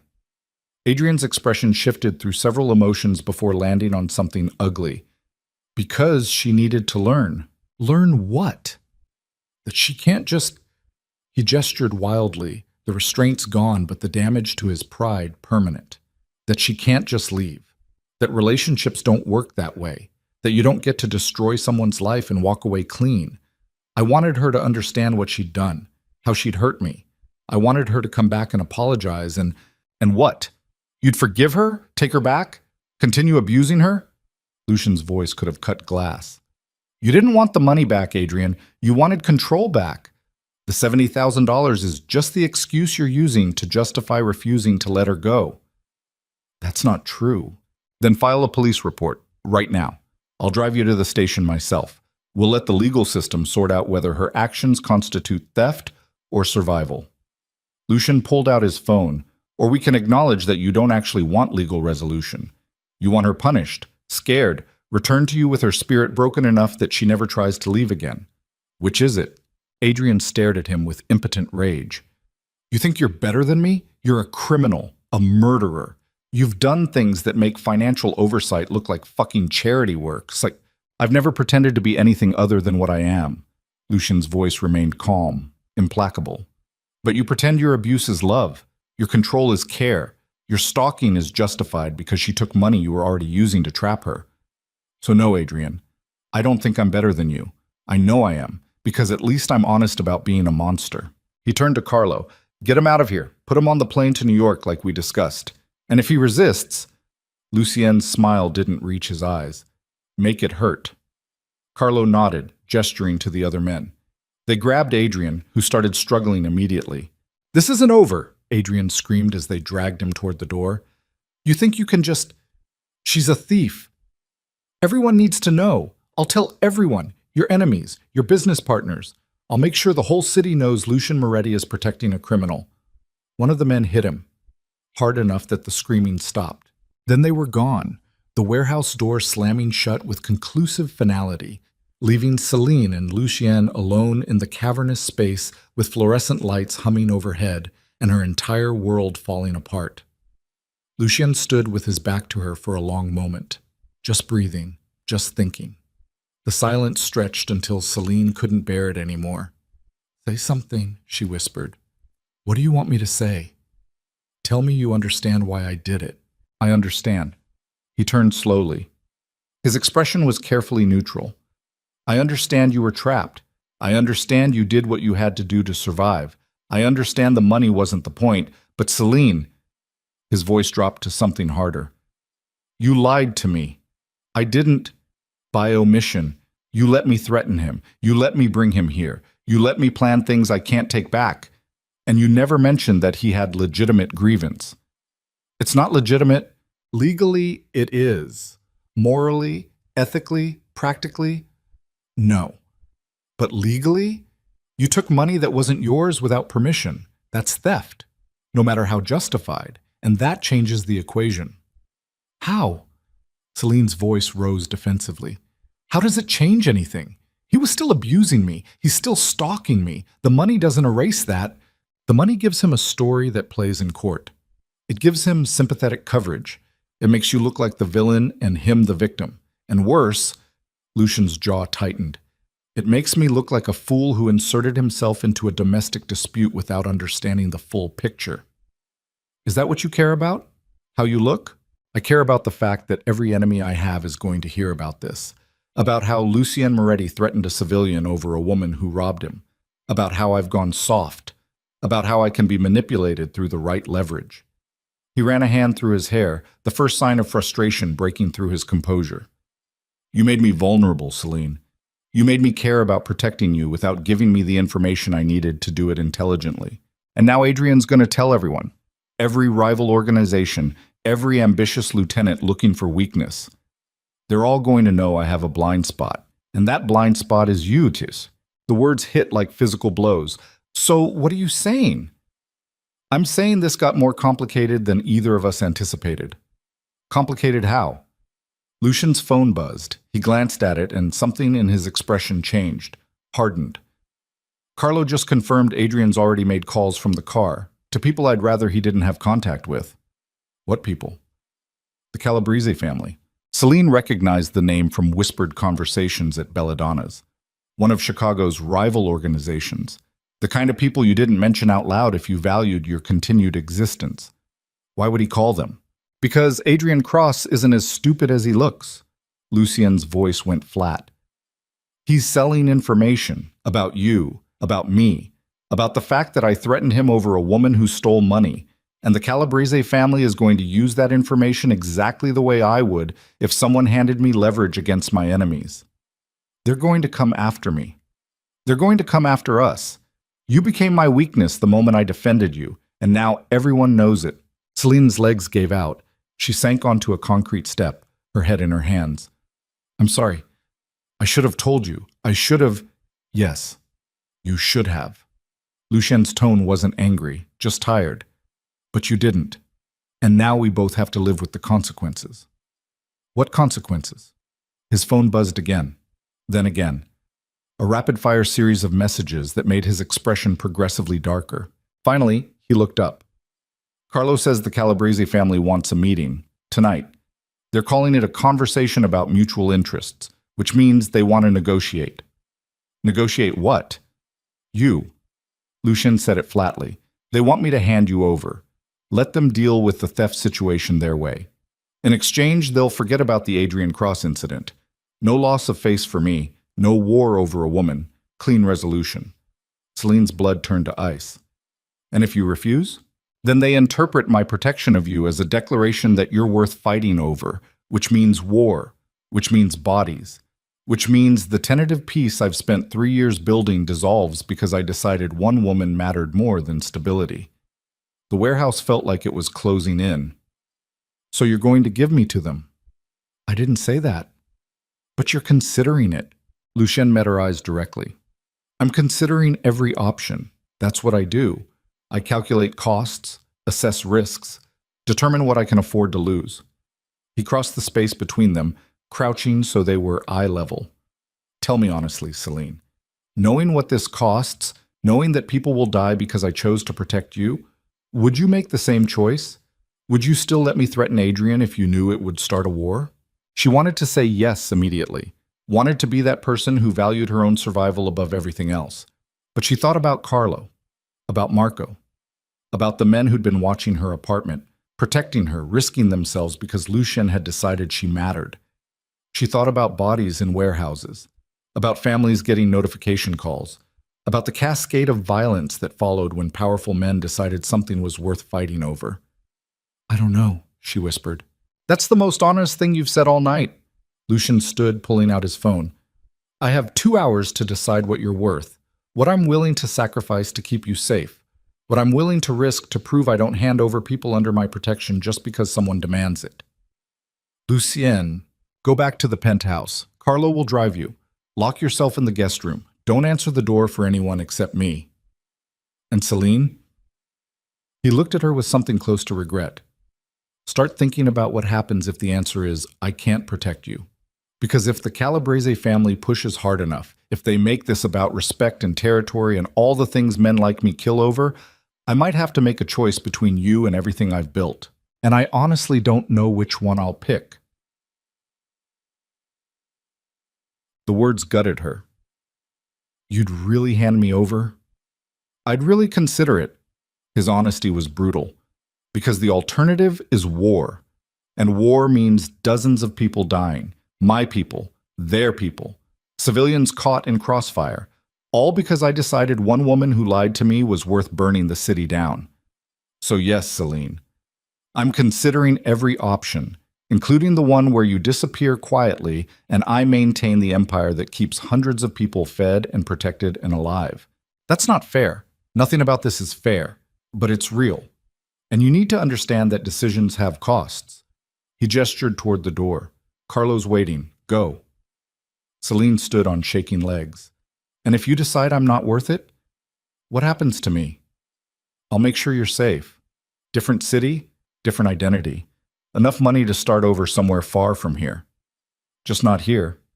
Just not here. She should have argued, should have fought, should have reminded him that he'd promised to protect her. But promises meant nothing when empires were at stake. She understood that now. So she walked toward the door on legs that barely supported her weight, past the table where Adrian's laptop still sat open with her crimes documented in spreadsheet format, past the chair where he'd been tied and broken, and then handed the exact leverage needed to destroy everything. Carlo waited by a black sedan, his expression carefully neutral. Ready? Celine nodded, not trusting her voice. The drive back to the penthouse was silent, except for police sirens in the distance and the occasional burst of Carlo's radio. Chicago streaming past in neon and shadow, beautiful and brutal, and completely indifferent to whether she survived the night. When they arrived, Carlo walked her to the elevator. For what it's worth, the boss doesn't make emotional decisions. If he keeps you, it's because the math works. And if he doesn't, Carlo's expression softened almost imperceptibly. It's because the math doesn't. Nothing personal. Everything about this is personal. Yeah, maybe that's the problem. The elevator doors closed, carrying her back up to the penthouse that no longer felt like sanctuary. Just another expensive cage with better lighting. Celine locked herself in the guest room like Lucien had instructed. Sat on the bed, stared at her hands. $73,412. That's what her freedom cost. That's what might cost dozens of lives if Lucien decided she was worth fighting for. That's what made her exactly the kind of problem men like Lucien Moretti solved with strategic abandonment. Her phone buzzed. Unknown number. Against every instinct, she answered. Celine Vale. The voice was unfamiliar, male, calm, terrifying in its composure. My name is Vincent Calabrese. I believe we have some things to discuss. I don't know who you are. Yes, you do. Adrian Cross was kind enough to provide contact information, along with some very interesting details about your relationship with Lucien Moretti. I'm calling to offer you a choice. I don't want anything from you. You don't have to want it. You just have to survive it. Vincent's voice carried the weight of someone used to being obeyed. Here's how this works. In approximately 90 minutes, I'm meeting with Lucian to discuss your situation. I'm going to offer him a clean exit. He hands you over. We handle the theft situation. Everyone moves on. No war, no bodies, no complications. He'll never agree to that. Perhaps. Perhaps not. Men are unpredictable when their pride is involved. But you... He paused. You strike me as more practical. So I'm offering you the same choice directly. Come to me willingly. Confess to the theft, return the money, accept consequences, and I'll make sure Lucien Moretti's empire stays intact. Your sacrifice saves dozens of lives, possibly hundreds. All you have to do is turn yourself in. And if I refuse, then Lucien refuses, then I push, then he pushes back, then Chicago bleeds. And when the dust settles and the bodies are counted, everyone will know it's because one woman couldn't accept that her freedom wasn't worth a war. Celine's hand tightened on the phone. You're asking me to surrender. I'm asking you to be realistic. You're not worth what Lucien's about to sacrifice for you. And deep down you know that. So make the intelligent choice. Save his empire. Save his men. Save Chicago from a conflict it doesn't need. All you have to do is walk away. Where? I'll text you an address. Be there in 2 hours. Come alone. We'll discuss terms. And if I don't, then you're gambling that Lucien Moretti values you more than everything he's built. That's a bold bet, Miss Vale. Are you sure you want to make it? The line went dead. Celine sat in the expensive silence of the guest room, the weight of impossible choices crushing down like physical pressure. She could stay. Let Lucien decide her fate. Risk war because she'd been too broken and too desperate to find a clean way out of Adrian's control. Or she could leave. Turn herself over to Vincent Calabrese. Accept whatever consequences he deemed appropriate. Save Lucien from having to choose between her and his empire. Either way, she lost. Either way, the girl who'd fought so hard to escape one cage was about to walk voluntarily into another. Her phone buzzed. Text message. An address on the south side. 2 hours. Celine looked at herself in the mirror across the room, saw the scared woman staring back, the survivor who'd stolen money and lied and made choices that kept her alive but stained her soul. The woman Lucien Moretti had decided to protect before knowing the full cost. The woman who was about to discover exactly how much protection was worth when empires hung in the balance. She had 2 hours to decide. 2 hours to determine if her life was worth the blood it would cost. 2 hours to choose between being saved and saving herself by surrendering to the very violence she'd been running from all along. Outside, Chicago glittered with winter stars and hidden threats, beautiful and brutal in equal measure. And somewhere in the darkness, Lucien Moretti was calculating costs and making the kind of decision that would define them both. The city held its breath, waiting for the answer to a question that had no right solution. How many lives was one woman worth? And who got to decide? Celine stared at the address on her phone for exactly 7 minutes before making the decision that would either save her or destroy her completely. She wasn't going to wait for Lucien to choose. She grabbed her coat, the expensive one from the closet that still smelled like someone else's life, and moved through the penthouse like a ghost.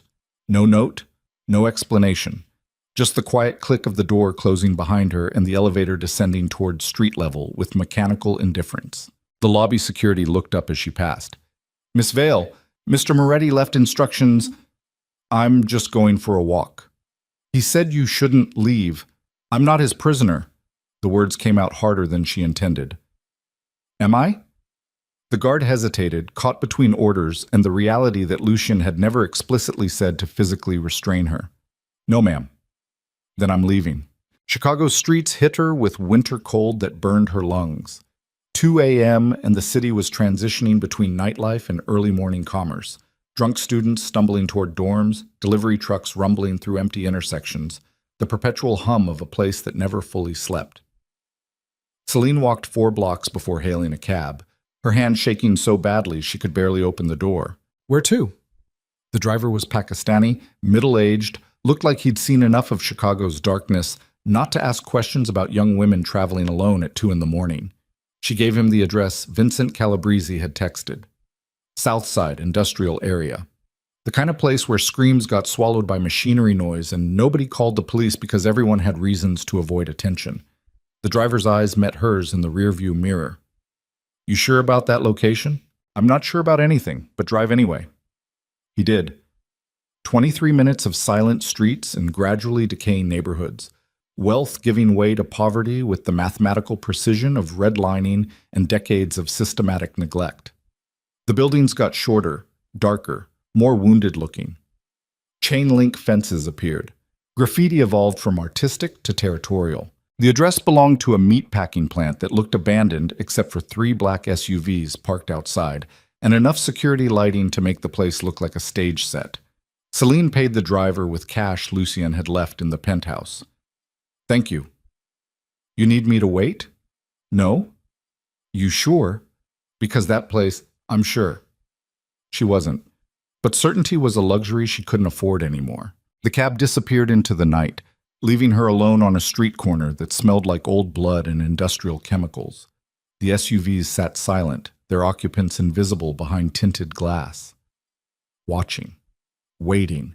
Confirming she'd come alone like Vincent had demanded. Celine forced her legs to move forward. 30 feet to the entrance, 20, 10. The door opened before she reached it.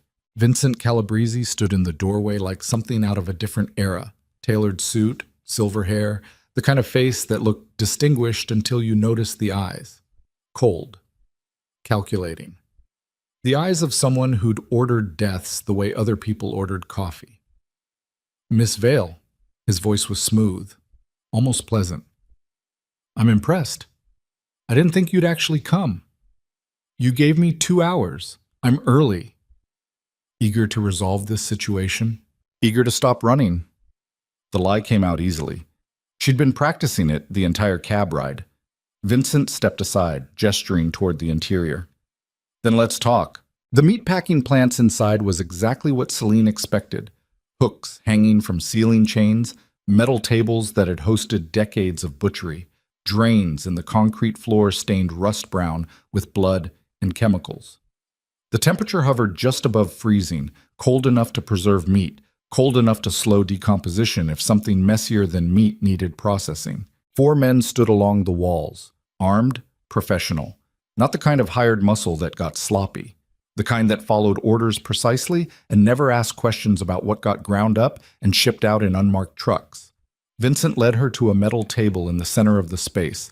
2 chairs faced each other across steel that had been scrubbed clean, but would never quite lose the memory of what had happened on its surface. "Sit," Vincent said.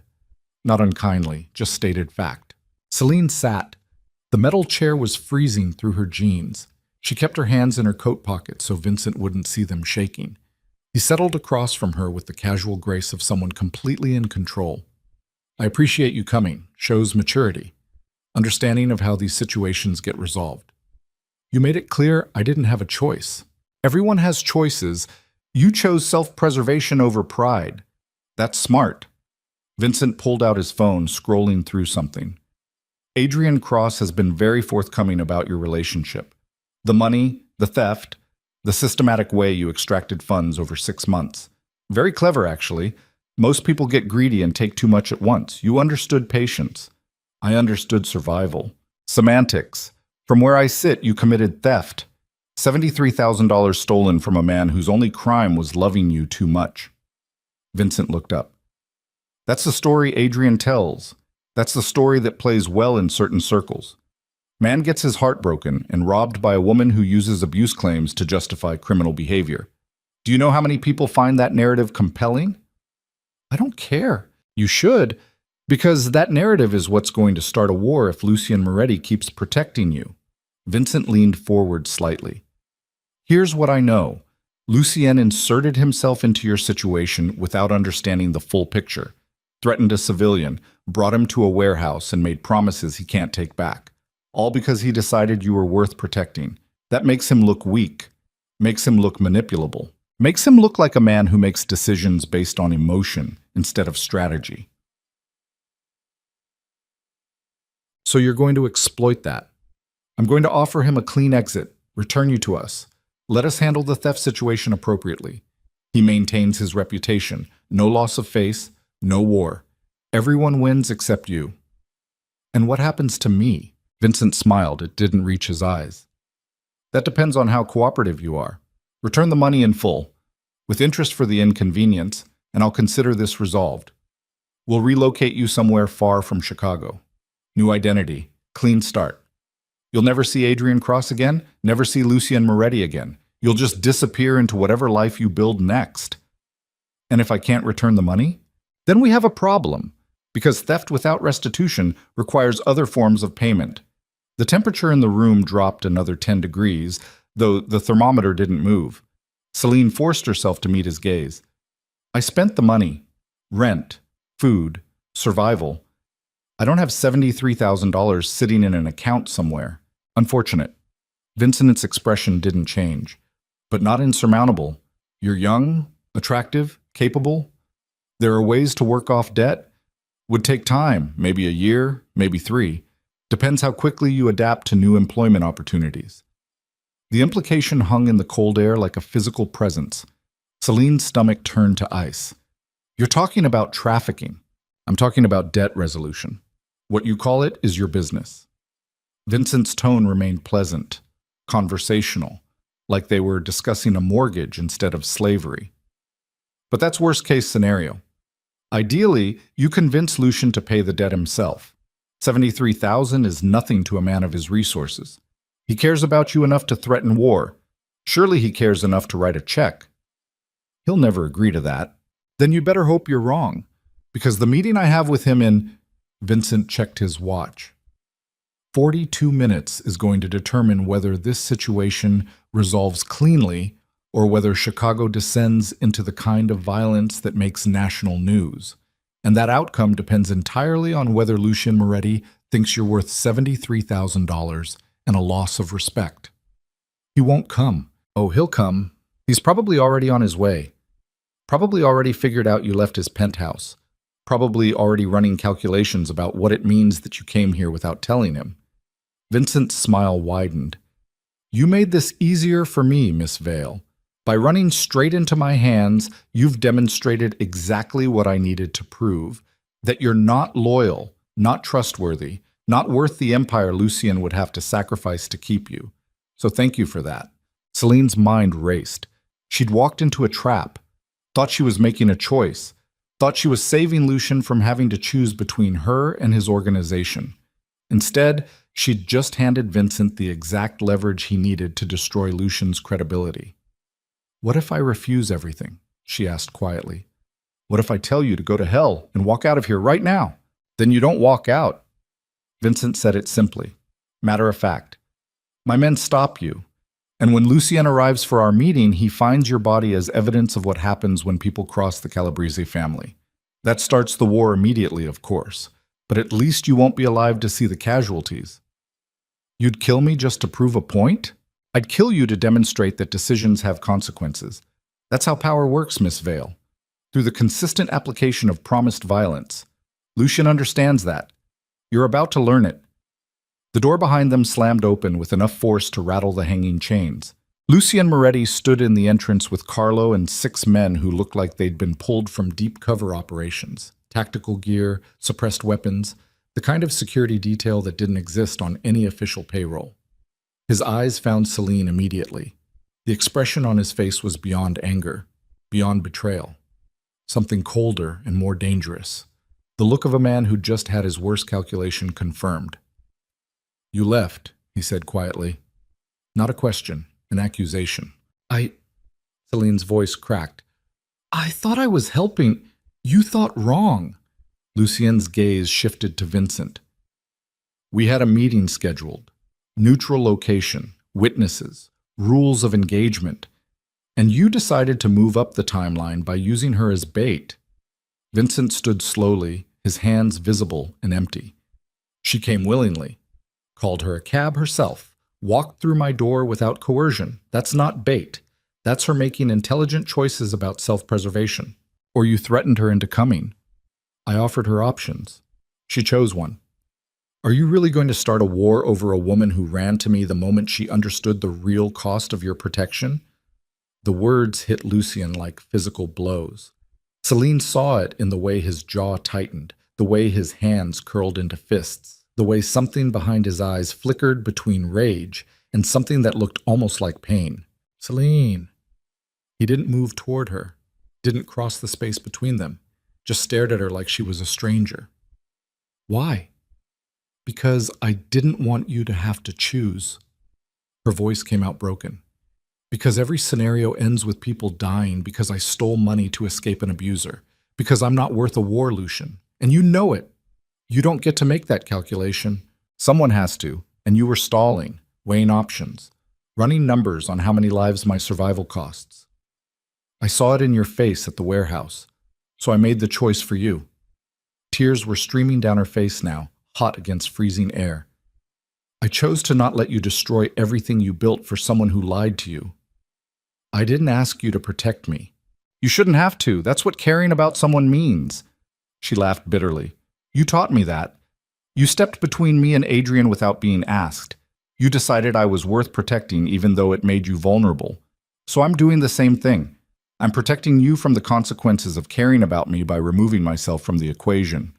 Lucian stared at her for a long moment. Then he turned to Vincent. She stays with me. That's not on the table anymore. Then I'm changing the table. Lucian's voice dropped to something lethal. Celine Vale is under my protection. That hasn't changed. Won't change. You want war over $73,000 and a domestic dispute? I'll give you war. Right here. Right now. Because I'm done negotiating over people I've decided matter. Vincent's expression hardened. You're making a mistake. I'm making a choice. There's a difference. A choice that costs you everything. Maybe, but it's still mine to make. Lucian finally looked at Celine again. And before you argue, before you try to martyr yourself to save my empire, understand something. I've built organizations before. I can build them again. But I only get one chance to prove I'm not the kind of man who sacrifices people to maintain power. So you're coming with me, whether you agree with the math or not. Lucien, no. You don't get to surrender to save me. You don't get to decide your life is worth less than stability. That's my calculation to make, and I'm making it right now in front of witnesses with full understanding of the consequences. You're mine to protect, and I don't hand over what's mine, not for money, not for peace, not for anything. Vincent sighed heavily.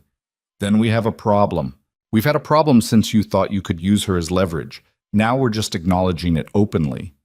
You're outnumbered, 6 men against 12, my facility, my territory. Even if you're good, and I know you're good, you don't walk out of here intact.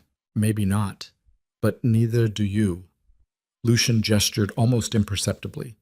His men spread out along the walls with tactical precision, creating crossing fields of fire that turned the entire space into a kill box. Carlo called in reinforcements 40 minutes ago. There are currently 20 men surrounding this building, sniper positions on 3 adjacent rooftops.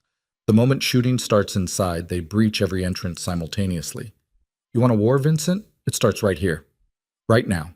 With both of us bleeding out on your butcher floor while Chicago tears itself apart outside. That what you want? Must. Vincent's eyes narrowed. You're bluffing. Am I? Lucian pulled out his phone, dialed a number, and put it on speaker. A voice came through immediately. Ready on your signal, boss. Stand by. Lucian ended the call and looked at Vincent with absolute calm. That was my head of security confirming we have overwhelming tactical advantage. You could start shooting right now. Kill some of my men. Maybe kill me. But you won't survive the response, and your organization will be leaderless by sunrise. So here's what's actually going to happen. You're going to let Celine walk out of here with me. You're going to accept that this situation is resolved. And you're going to remember that threatening people under my protection has consequences. And the money? What money? Vincent's expression turned dangerous. The $73,000 she stole, reparations for financial abuse, not theft, which means there's nothing to repay. Lucian's voice went flat. But if it makes you feel better about this loss, I'll write Adrian Cross a check for the full amount. Consider it a gift for his cooperation in documenting his own abusive behavior. That resolve your concern about legal standing? It resolves nothing. This is about respect. Then respect this. Lucien took 3 steps forward, closing the distance between them until they were inches apart. I don't negotiate over people I've decided to protect. I don't hand them over to avoid conflict. I don't calculate their worth against stability. I just protect them, with everything I have, for as long as necessary. That's how I operate. That's who I am. And if you don't like it, if you think it makes me weak or manipulable or whatever story you've been telling yourself, then test it. Right now. Start shooting. See what happens. The tension in the room was suffocating. Everyone's hands near weapons. Everyone's eyes tracking movement. One wrong word and the entire space would explode into violence that couldn't be contained. Vincent stared at Lucien for a long moment, calculating, weighing, running the same kind of cost-benefit analysis that had kept him alive through decades of organized crime. Finally, he stepped back. This isn't over. Yes, it is. You just haven't accepted it yet. You think you can protect her forever? You think your enemies won't notice? Won't exploit it? Let them try. Lucien gestured to Celine without looking away from Vincent. Get up, we're leaving.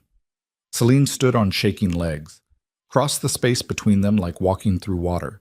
Every step felt wrong. Every step felt like she was dragging Lucien deeper into consequences she'd created. But his hand closed around her wrist when she reached him, not tight, not controlling, just steady, and pulled her behind him with the casual protection of someone shielding something valuable from damage. Carlo, Lucien said quietly, get her to the car. Carlo moved immediately, his hand on Celine's elbow, guiding her toward the door while Lucien stayed between them and Vincent's men. This starts a war, Vincent called after them. You know that, right? Every family, every organization, they'll all see this as weakness. They'll come after her to prove you can be broken. Then they'll learn what happens when people threaten things I've decided matter. Lucien's voice remained calm. Absolute. I've ended organizations for less, Vincent. Don't make me add yours to the list. He backed toward the exit, his men maintaining position, weapons ready but not raised. Professional. Controlled. The kind of tactical withdrawal that demonstrated strength instead of weakness. They made it to the door. Through the door. Into the cold Chicago night where 5 additional vehicles had appeared, sleek, black, bristling with armed men who looked like they'd been pulled from military operations.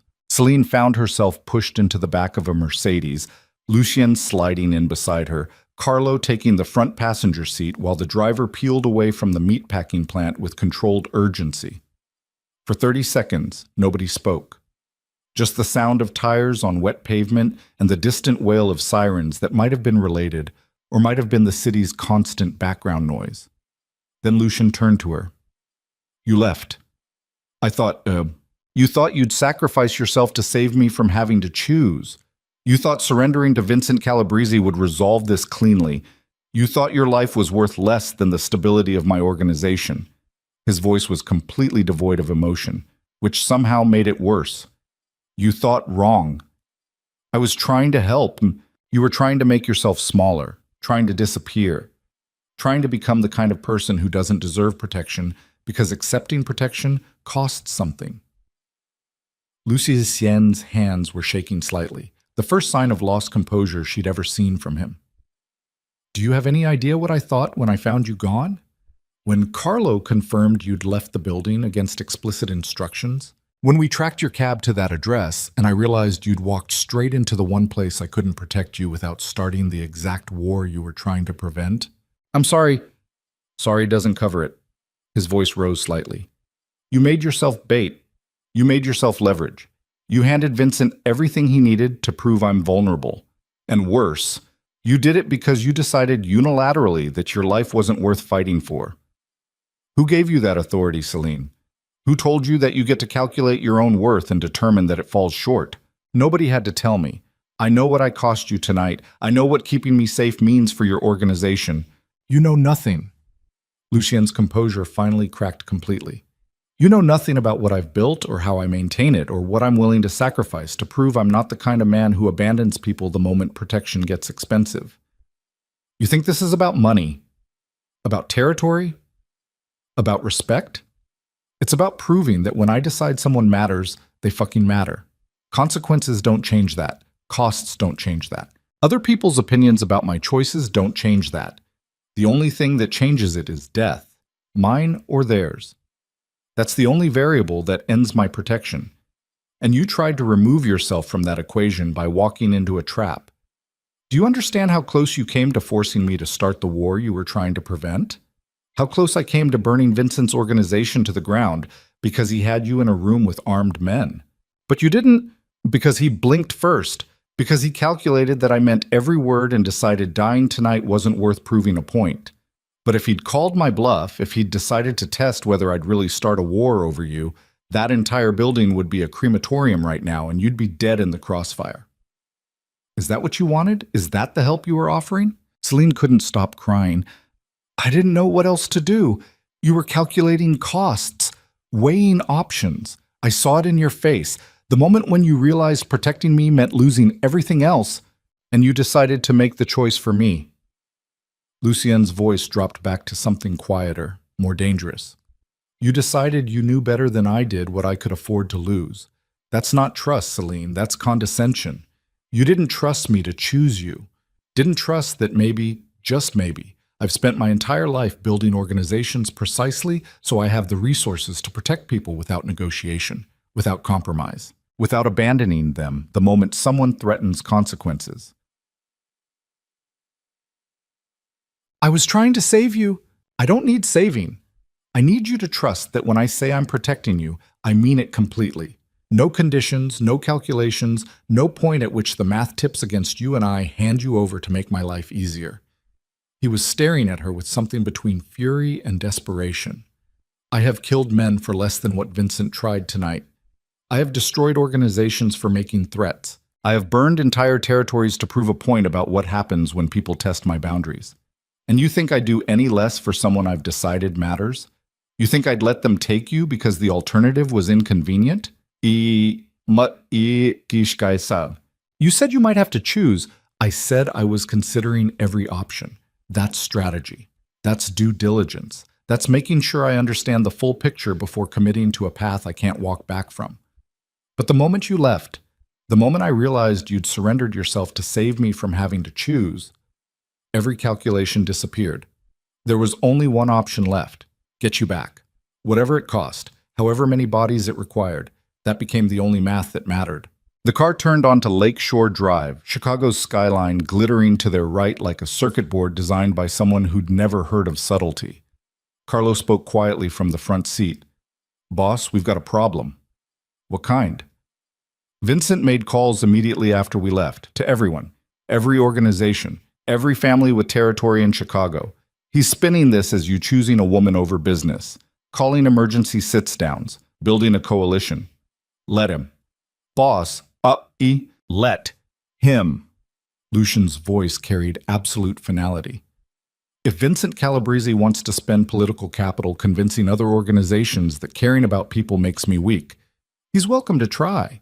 And when his argument falls apart, because I demonstrate exactly how strong someone has to be to protect what they care about while maintaining empire, when he's isolated and outmaneuvered and wondering how his tactical advantage disappeared, he'll understand why I'm still running Chicago and he's running a meatpacking plant.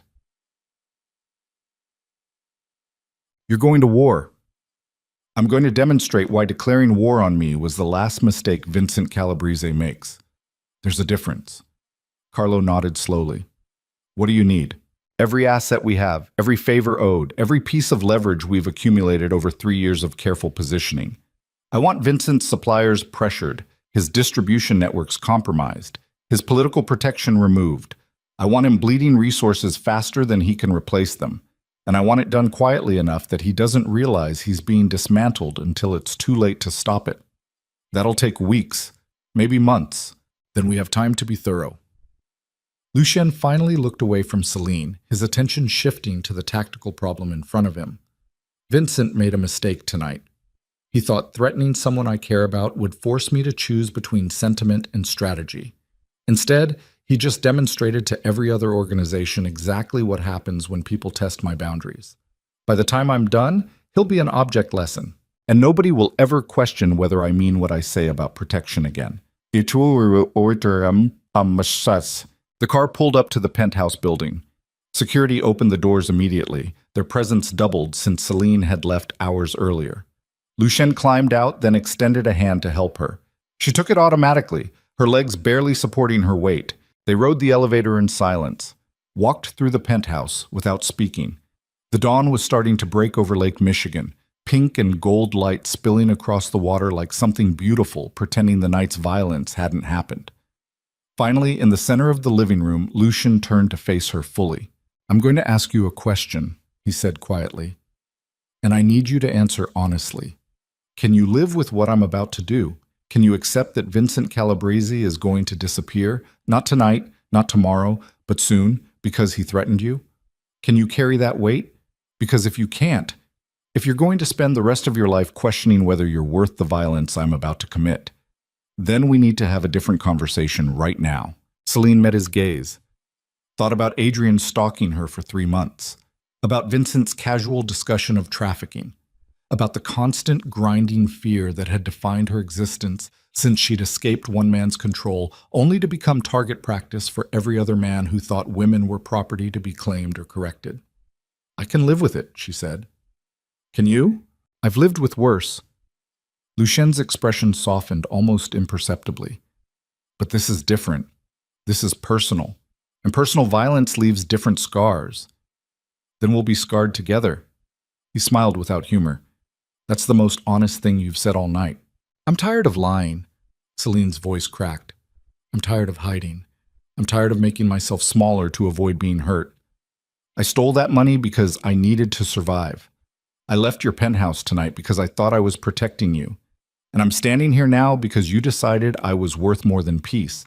So whatever happens next, whatever violence follows, because I exist in your world, I'll carry it. Not easily, not cleanly, but I'll carry it." "Good." Lucien closed the distance between them finally, his hands framing her face with unexpected gentleness. "Because there's no going back after tonight. Vincent will push. Other families will watch. And when this resolves, when I've proven that threatening you was the worst mistake anyone could make, the entire city will know you matter to me. That makes you power. That makes you leverage. That makes you someone people will try to exploit for the rest of your life. Can you survive that?" "With you?" "Yes. Even knowing I'm the reason you'll be targeted? You're also the reason I'm still breathing." Lucien's thumb traced her cheekbone, wiping away tears she didn't realize were still falling. "Don't leave again. Don't try to protect me by surrendering yourself. Don't make choices about your own worth without consulting the man who's decided you're worth everything. That's the only rule that matters now. Can you follow it?" "I can try." "Try harder." But his voice carried affection underneath the command. "Because the next time you walk into an enemy facility to save me from difficult decisions, I won't be calm about extraction. I'll level the building and ask questions later. Understood?" "Understood." He kissed her then. Not gently, not tentatively. With the bruising intensity of someone who'd almost lost something and wasn't letting go again. Celine kissed him back with equal desperation, her hands fisting in his jacket, her body pressed against his like gravity had shifted, and he was the only stable thing in a tilting world. When they finally broke apart, Chicago was fully awake outside. Morning traffic building, the city transitioning into daylight routines, completely oblivious to the war that had almost started in a meatpacking plant while most people slept. Lucien's phone buzzed. He glanced at it, his expression hardening. Vincent just made his first mistake. What did he do? Called a sit-down with the Bratva, trying to build an alliance against me. Lucien smiled, and it was not a kind smile. He doesn't know I've been in negotiations with them for 6 months about territory sharing. They're going to tell him to resolve his own problems before dragging them into conflicts that don't benefit anyone. So you win? So I don't lose. There's a difference. He typed something rapidly, sent it, and pocketed the phone. But yes, Vincent's coalition is already failing. By tomorrow, he'll be isolated. By next week, he'll be desperate. And by the end of the month, Lucien's voice went cold. He'll be gone. Quietly. Permanently. With enough plausible deniability that no one can prove I was involved. That's how this works, Celine. Not with dramatic shootouts, not with public declarations of war, just the slow, systematic dismantling of everything someone built until there's nothing left but the example they became. That's terrifying. That's survival. It's the same thing, isn't it, in your world? In every world, most people just pretend otherwise. Lucienne guided her toward the hallway. You need sleep, real sleep, without wondering if someone's going to break down the door. I'll be here. My men will be here. And Vincent Calabrese will be too busy trying to hold his organization together to bother you again. What about Adrian? What about him? He started this. He gave Vincent the information. Adrian Cross is already handled. Lucienne's tone suggested the matter was closed. He's on a plane to London, not New York. London, with a job offer he couldn't refuse and a very clear understanding that returning to the United States would be the last decision he ever makes. He's not your problem anymore. Just like that? Just like that. I told you, when I protect people, I do it completely. Celine stopped at the guest room door. I don't want to sleep alone tonight. Lucienne studied her carefully. You sure? I'm not sure about anything except that I'm tired of being afraid. And when I'm with you, I'm less afraid than I've been in years, so yes, I'm sure. He nodded slowly, then guided her to the master bedroom, a space she'd glimpsed but never entered.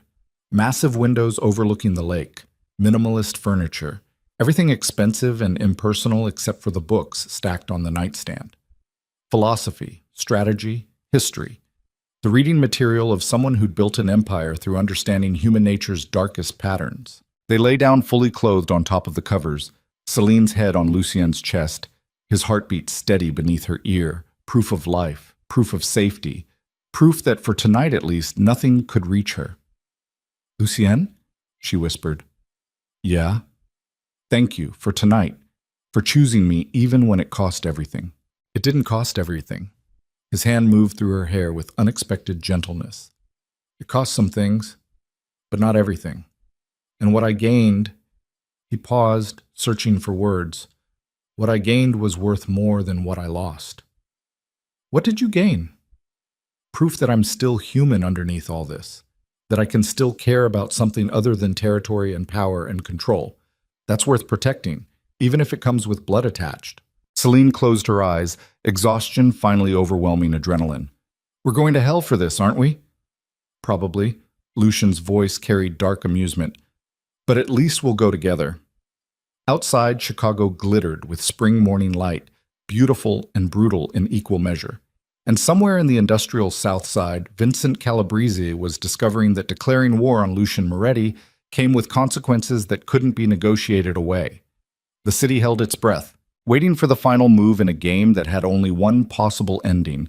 Vincent would disappear, Adrian would stay disappeared, and Celine Vale would finally understand what it meant to be loved by someone powerful enough to make the world bend to protect her. The cost would be measured in bodies and blood and moral compromises that would stain them both. But in the moment, wrapped in Lucien's arms, while dawn broke over the city they'd almost burned down, it felt like something close to salvation. Even if salvation wore the face of damnation, even if freedom looked like choosing one cage over another, even if love meant accepting that sometimes survival required becoming the kind of person who could live with violence committed in their name. Celine fell asleep to the sound of Lucien's heartbeat and the distant hum of a city that would never know how close it came to war over one woman's refusal to keep being a victim. And in the darkness behind her closed eyes, she finally stopped running. Vincent Calabrese disappeared on a Tuesday morning 3 weeks after the meatpacking plant confrontation. Not dramatically, not publicly, just stopped existing in the way people do when powerful men decide their continued presence is inconvenient. His car was found abandoned near the docks, with the keys still in the ignition and no signs of struggle. His phone went straight to voicemail. His apartment looked lived in but empty, like he'd stepped out for coffee and simply never returned. The police investigated for approximately 48 hours before quietly closing the case as a voluntary disappearance. Men like Vincent had enemies. Men like Vincent made choices that sometimes required sudden relocation. The official report suggested he'd fled Chicago to avoid unspecified business complications. Nobody believed it, but nobody questioned it either. Because questioning meant looking too closely at the systematic dismantling of the Calabrese organization that had occurred over 3 weeks with surgical precision, suppliers who suddenly refused shipments, distribution networks that mysteriously collapsed, political protection that evaporated overnight. Bank accounts frozen by federal investigations that materialized from nowhere and disappeared just as quickly once their purpose was served. By the time Vincent vanished, there was nothing left of his empire except debt and the cautionary tale it became. Celine learned about it from the morning news while drinking coffee in Lucian's kitchen, watching a reporter stand outside Vincent's empty apartment building and speculate about organized crime and the dangers of crossing unspecified powerful interests. The reporter never mentioned Lucian's name. Nobody did. That was the difference between violence that announced itself and violence that simply resolved problems. Lucien had promised Vincent would disappear quietly, permanently, with enough plausible deniability that no one could prove involvement. He'd kept that promise the way he kept all his promises, absolutely and without apology. Celine should have felt something watching the news coverage. Guilt, maybe. Horror at being the reason a man ceased to exist. Some emotional response proportional to the weight of a life ended because he'd threatened hers. Instead, she just felt tired and safe and grateful in a way that probably condemned her soul but kept her breathing. Lucien emerged from his office wearing the same suit he'd left in 6 hours earlier, his hair slightly disheveled from running his hands through it during whatever late-night crisis management had kept him awake. He glanced at the television, registered the news coverage, and poured himself coffee without comment. "You knew," Celine said quietly. "Not an accusation, just observation." "I always know." "When? Does it matter? I need to know if I'm living with someone who ordered a murder this morning or 3 days ago. The timeline feels important." Lucien smiled without humor. 8 days ago. He was given multiple opportunities to back down, multiple chances to accept that this situation was resolved and move on with diminished but intact operations. He chose escalation instead, so the timeline accelerated. What did he do? Hired someone to follow you. Photographer, trying to document patterns for a second attempt. Lucian's voice remained conversational, but his hands tightened around the coffee mug. The photographer was former police, professional, good at staying invisible. He followed you for 3 days before my people noticed him. Took approximately 200 photos. Your apartment building, the route you walked to Belladonna's, the coffee shop you stop at on Thursdays. Every pattern, every routine, every vulnerability. Celine's stomach turned over. Why didn't you tell me? Because you would have stopped living. Would have gone back to that hypervigilant state where every shadow is a threat and every stranger is a potential attack. I didn't want that for you. He set down the mug carefully. So I handled it. The photographer was paid triple what Vincent offered him to disappear with his equipment and never mention Chicago again. And Vincent was given one final warning that further attempts to harm you would result in permanent consequences. He ignored the warning. So here we are. Here we are, Celine repeated hollowly, with a man dead because he wouldn't leave me alone. With a man dead because he made choices that required correction. Don't carry his weight, Celine. He built this ending through every decision he made after I told him you were protected. That's on him, not you. That's a convenient way to avoid guilt. That's an accurate assessment of cause and effect. Lucien moved to stand beside her, his shoulder barely touching hers. Vincent Calabrese had multiple exits, multiple opportunities to walk away intact. He chose pride over survival. That's not your fault. That's not even my fault. That's just what happens when men confuse temporary power with permanent invincibility. The news coverage shifted to other stories. Traffic accidents, political scandals, the constant churn of a city that moved forward regardless of who disappeared in the night. Celine turned off the television. The silence that followed felt heavier than the news coverage. I need to tell you something, she said quietly. I'm listening. I'm not going back to Belladonna's. Lucien's expression didn't change. Okay? That's it? Just okay? What do you want me to say? That you have to keep working there? That waitressing is crucial to my plans for you? I don't own your career, Celine. If you want to quit, quit. I don't want to quit. I want to do something else. Something mine. She pulled out her phone, scrolled to a folder she'd been building for 2 weeks, and showed him. Design work. Branding. Visual identity for small businesses. I've been taking on freelance projects, 4 clients so far. Not much money yet. But it's mine. My skills. My time. My choices. Lucien studied the designs carefully. A logo for a bakery. Website mock-ups for a legal aid clinic. Branding package for a startup that probably wouldn't survive 6 months, but had enthusiasm and a shoestring budget. These are good. They're rough. I'm still learning the software, still figuring out pricing, still terrified I'm going to fail spectacularly and prove Adrian right about my artistic delusions. Adrian's opinion stopped mattering the moment he boarded a plane to London. And these aren't rough. They're competent, professional. Better than half the design work I see from established firms. He handed back the phone. What do you need to make this viable? Time, space, probably some business education I don't have, and she hesitated. And what? I need to not be the woman Lucien Moretti is protecting. I need to be someone who builds something on my own merit. Not because clients are afraid to turn down work that might be connected to you. Not because people hire me to buy favor. Just as myself. As Celine Vale, designer. Not as your... She struggled for the word. My what? I don't know what we are. Partner seems too corporate. Girlfriend seems too trivial for what we've survived. And anything more than that implies futures I'm not sure we get to have. Lucien set down his coffee and turned to face her fully. You're the woman I chose to protect when I could have walked away.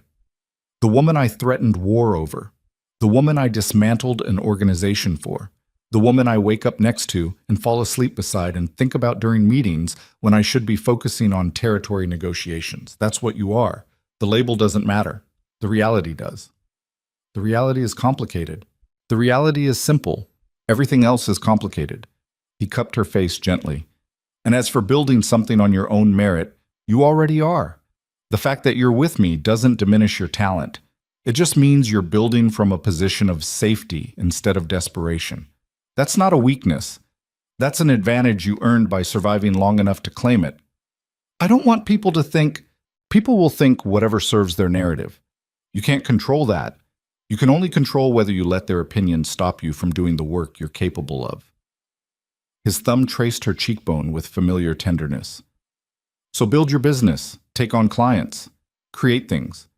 And when people whisper about whether you got opportunities because of me, you can show them the quality of your work and watch them choke on their assumptions. That's how you win. Not by avoiding association with me, but by being undeniably good at what you do. Celine leaned into his touch, her eyes closing. When did you get so wise about creative careers? I run a criminal empire. Half my job is branding and reputation management. The skill set transfers. She laughed despite herself. That's the most Lucien Moretti answer possible. I contain multitudes. He kissed her forehead. Now, about belladonnas. Give them 2 weeks' notice, professional exit, and if the manager gives you problems, let me know. I'll make it clear that burning bridges with you is burning bridges with me. I don't want special treatment. You're getting it anyway. That's what happens when you're with someone who has the power to make things easier. You can reject it on principle and struggle unnecessarily, or you can accept it gracefully and focus your energy on building something that matters. Your choice. Celine opened her eyes, studying his face. The sharp angles softened by morning light, the careful control that occasionally cracked to reveal something more vulnerable underneath. The contradiction of a man who ordered deaths with casual efficiency, but touched her like she was something precious that might break. I love you, she said. Not because the moment demanded it, not because it was strategic or earned or any of the calculated reasons people offered those words. Just because it was true and she was tired of not saying true things. Lucien went very still. Say that again. I love you. I probably shouldn't. I definitely shouldn't, given that you're a criminal who solves problems with violence and I'm supposed to be building a life that doesn't include moral compromise. But I do. I love you. The parts that protect me and the parts that terrify everyone else and the parts that somehow manage to be both simultaneously. So there it is. I love you. Do with that what you will. For a long moment, Lucien just stared at her. Then he kissed her with enough intensity to erase any doubt about whether the feeling was mutual. When they finally broke apart, both breathing hard, he pressed his forehead to hers. I love you too, he whispered. And I'm probably going to ruin you, going to stain you with proximity to everything I am, going to make you complicit in violence you never asked for. But I love you anyway, selfishly, completely, with full knowledge that loving me costs something you can never get back. So if you want to run, If you want to take your design work and build a life somewhere far from Chicago and men who solve problems the way I do, I'll let you go. I'll set you up with enough money and protection that you'll never have to look over your shoulder. That's the last exit I'm offering. Take it now or accept that what comes next is permanent. Tit. Celine pulled back enough to meet his eyes directly. I'm not running. You should. I know. But I'm not. She traced the line of his jaw, feeling the tension there. I spent 3 years running from one man and 3 months running from the aftermath. I'm tired of running. I'm tired of being afraid. I'm tired of making myself smaller to avoid being hurt. So no, Lucien, I'm not taking the exit. I'm staying with you in Chicago, building something mine while being yours. And if that makes me complicit, if that stains my soul, then at least I chose it. That's more agency than I've had in years. But it's going to get harder. Other organizations will test whether you're a weakness. They'll try to use you as leverage. And you'll stop them. The way you stopped Vincent, the way you stopped Adrian. That's what you do. You protect things you've decided matter. So let them try. Let them test. Let them learn the same lesson everyone else has learned. I'm not going anywhere. Lucien's smile was equal parts relief and resignation. Then I guess we're doing this. I guess we are. For the record, this is the part where I'm supposed to tell you we'll have a normal life. White picket fence. Sunday dinners. All the domesticity that makes up for the violence. But I can't promise that. Can't promise normal when my life is built on abnormal. Can only promise that whatever we build will be ours. Scarred, complicated, stained with the cost of survival, but ours. I don't want normal. Normal got me trapped with Adrian thinking abuse was love. I want real, messy, honest about its costs. That's worth more than any white picket fence fantasy. Then we're on the same page. Lucien glanced at his watch. I have a meeting in 2 hours. Territory negotiation with the Bratva about the power vacuum Vincent left behind. Should be straightforward, but might run long. You'll be okay here? I'll be fine. I have client work to finish. And I'm meeting Marcus for coffee later. He's helping me set up proper digital security for the business. Good. Marcus is paranoid enough to keep you safe even when I'm not watching. Lucien grabbed his jacket, checked his phone for messages, and moved toward the door. Then he stopped, turned back. Celine? Yeah? Thank you for staying, for choosing this, for not running when I gave you the chance. I don't say this often because it's usually a liability, but you make me want to be something other than what I am, not better. I'm too far gone for better, but more than just the violence, more than just the empire, something that includes those things but isn't defined by them. So thank you for seeing that possibility and not flinching. You're welcome. And Lucien? Yeah? You're wrong about being too far gone for better. You chose me over war. That's already better than most men would manage. So maybe don't write off redemption quite yet. He smiled, genuinely this time, without the careful control that usually guarded his expressions. Redemption. That's optimistic. I'm a designer. Optimism about impossible transformations is part of the job description. Then I'm in good hands. He left with the easy confidence of someone who'd spent years navigating dangerous situations and always emerged intact. The apartment settled into silence after he was gone. Celine stood in the kitchen for a moment, processing everything. Vincent was dead. Adrian was exiled. She'd built the foundation of a business that belonged to her, and she'd just told Chicago's most dangerous criminal she loved him. 3 months ago, she'd been cowering in a restaurant bathroom, convinced she'd never escape the suffocating control of a man who mistook possession for devotion. Now she was standing in a penthouse overlooking Lake Michigan, drinking expensive coffee and planning the business she'd build beside someone who'd torn down organizations to keep her safe. The transformation should have felt like victory. Instead, it just felt like survival with better furniture. Her phone buzzed. Text from Marcus. Coffee at 3. I've got security protocols for your client files and some ideas about encrypting your communications. She typed back, perfect. See you then. Another text came through immediately. Unknown number. Celine's stomach dropped instinctively, months of conditioning making her brace for threat. Then the message loaded. Hi, I'm Rachel from Greenhouse Bakery. I got your name from the legal clinic you designed for. Do you have time to discuss branding for my business? I have a small budget, but big ideas. Let me know. Not a threat, just a potential client. Just someone who'd seen her work and wanted to hire her based on merit. Celine exhaled slowly, forcing her nervous system to recognize that not every unknown number carried danger. She replied, I'd love to discuss it. When works for you? The conversation continued. Details about the bakery, Rachel's vision, timeline expectations. Normal business communication. The kind of professional interaction Celine had dreamed about during all those years waitressing while Adrian convinced her that artistic ambitions were delusions. By the time the exchange concluded with a meeting scheduled for Friday, Celine was smiling. This was real. This was hers. This was the life she'd stolen $73,000 to build, not just escape from danger, but escape toward purpose.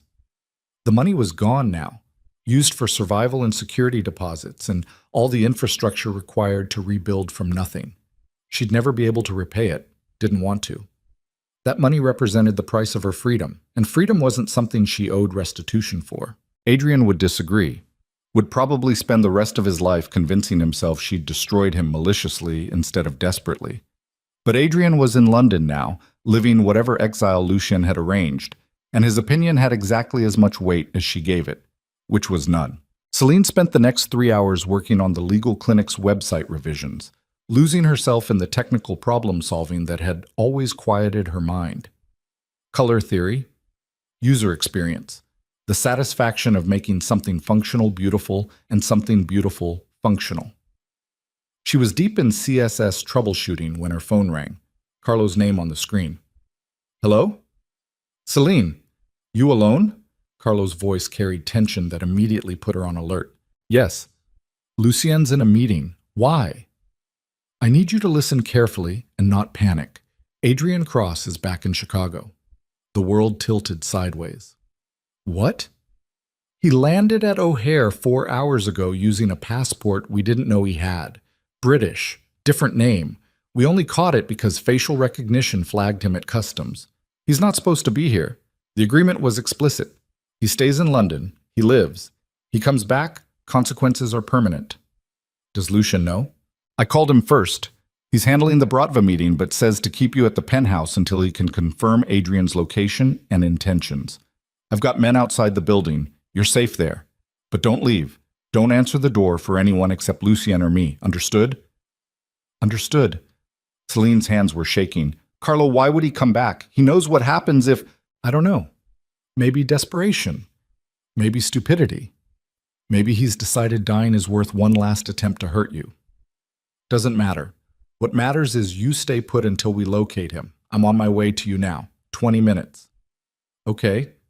Celine, I mean it. Don't leave. Don't open windows. Don't even go near the balcony.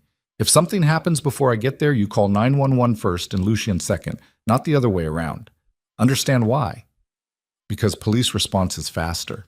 Because documented protection matters if this goes wrong. We need official record that you were defending yourself. So 911 first. Always. Got it? Got it. Carlo hung up. Celine stood in the center of the living room, her heart hammering so hard she could feel it in her throat. Adrian was back. Adrian was in Chicago. Adrian had violated the one boundary that guaranteed his survival, which meant Lucien was going to kill him. Not arrange disappearance, not facilitate école, actually kill him. Because that was the consequence Lucien had promised, and Lucien kept his promises absolutely. Celine should have felt horror at being the reason another man would die, should have felt the weight of blood spilled in her name crushing down like physical pressure. Instead, she just felt angry, furious that after everything, after stealing money to escape, after 3 months of stalking, after Lucien had given him a clean exit to London, Adrian still couldn't let her go, still had to violate the boundary. Still had to prove that his need for control mattered more than his own survival. Her phone buzzed, text from unknown number. Her stomach dropped. She almost didn't open it, almost called Carlo back immediately and reported contact, but something made her look. The message was simple. I know you're in there. We need to talk. Please, Celine, just talk. That's all I'm asking. 5 minutes. Then I'll leave. I promise. She stared at the words, her mind racing through options. Call Carlo. Don't respond. Wait for Lucien. Let the professionals handle this. Another text. I'm outside. I can see the lights on. I'm not going to hurt you. I just need to explain. Need you to understand why I had to come back, please. Celine moved to the window carefully, staying to the side where she couldn't be seen clearly. 10 floors down, a figure stood on the sidewalk across the street. Even from this distance, she recognized Adrian's posture. The way he stood, the way he moved. A third text. I'm unarmed. I'm not a threat. I just want to talk, like adults, like we used to. Remember when we could talk? The manipulation was so transparent, it would have been funny if it wasn't pathetic. Rewriting history, pretending their relationship had included mutual conversation instead of his monologues and her strategic silence. Celine's fingers moved before her brain fully processed the decision. She typed, "We have nothing to talk about. Leave Chicago. This is your last warning." She watched from the window as Adrian pulled out his phone, read the message, and looked up at the building. Even from this distance, she could see him smiling. His reply came immediately. "There she is. My Celine. Still trying to control the narrative, still pretending you didn't destroy 3 years of my life. But I forgive you. I came back to tell you that. I forgive you for stealing from me, for lying, for running to that criminal. I forgive all of it. We can start over. New city, new life. Away from Moretti and his violence. Just us, like it should have been." Celine's anger crystallized into something colder. She typed, "I don't want your forgiveness. I want you gone. You were given an exit. You should have taken it. I tried, Celine, I really tried. But I can't sleep, can't eat, can't stop thinking about what you took from me. Not the money, you. You're what I can't let go of. And I know you feel the same way. I know underneath all the fear and manipulation from Moretti, you still care about me, about us. So please, just 5 minutes, face to face. Let me remind you what we were before he got inside your head." She almost laughed, almost appreciated the audacity of Adrian showing up in Chicago, violating the one boundary that guaranteed his death and still trying to gaslight her into believing she was the problem. Another text. "I'm coming up, just to talk. I know the building code. I watched you punch it in months ago. I memorized it. Because I pay attention to you, because I care. That's what love is, Celine. Paying attention." Panic spiked through her anger. She immediately called Carlo. He answered on the first ring. "What's wrong?" "Adrian's outside. He's texting me. He says he's coming up." "Fuck." "Okay. Lock the door. Physically lock it. Deadbolt. Chain. Everything. I'm 10 minutes out. Lucien's leaving the meeting now. Do not open the door. Do not engage with him. If he gets inside, he can't. The elevator requires key cards. He could have copied one, could have bribed security, could have any number of ways inside, so lock down and wait. I'm coming." The line went dead. Celine ran to the door, throwing every lock, checking twice that the deadbolt was engaged. The chain lock looked flimsy suddenly, decorative rather than functional. How much force would it actually withstand? Her phone buzzed again. "I'm in the lobby. The night guard remembers me from when we were together. Let me up, Celine, or I'll cause a scene down here. I'll tell everyone that Lucien Moretti is holding you prisoner, that you're being controlled, that you need rescue." "How do you think that plays out?" She typed with shaking hands. "The police are on their way. Leave now or you'll be arrested. Liar.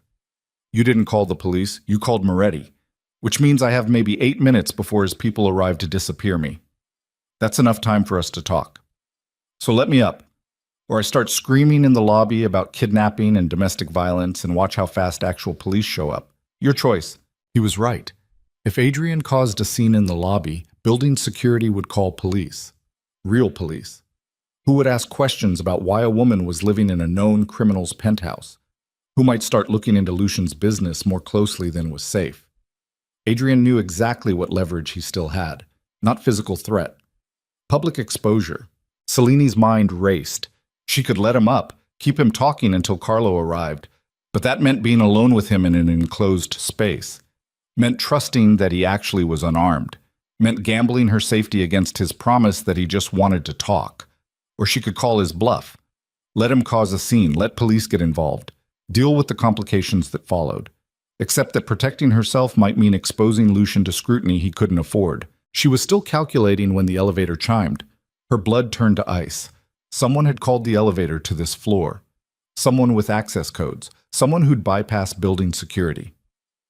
Celine grabbed the heaviest object within reach, a marble bookend shaped like a rearing horse. Not much of a weapon, but something. The elevator doors opened. Adrian stepped out, looking worse than she'd ever seen him. Unwashed, unshaven, wild-eyed with the kind of desperate energy that preceded violence or breakdown or both. He smiled when he saw her standing in the hallway between the elevator and the apartment door.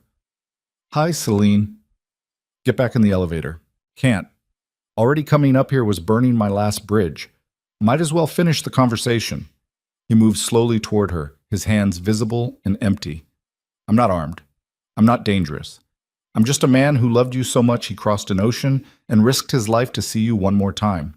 That's romantic, right? That's the kind of devotion women are supposed to want. That's stalking. That's obsession.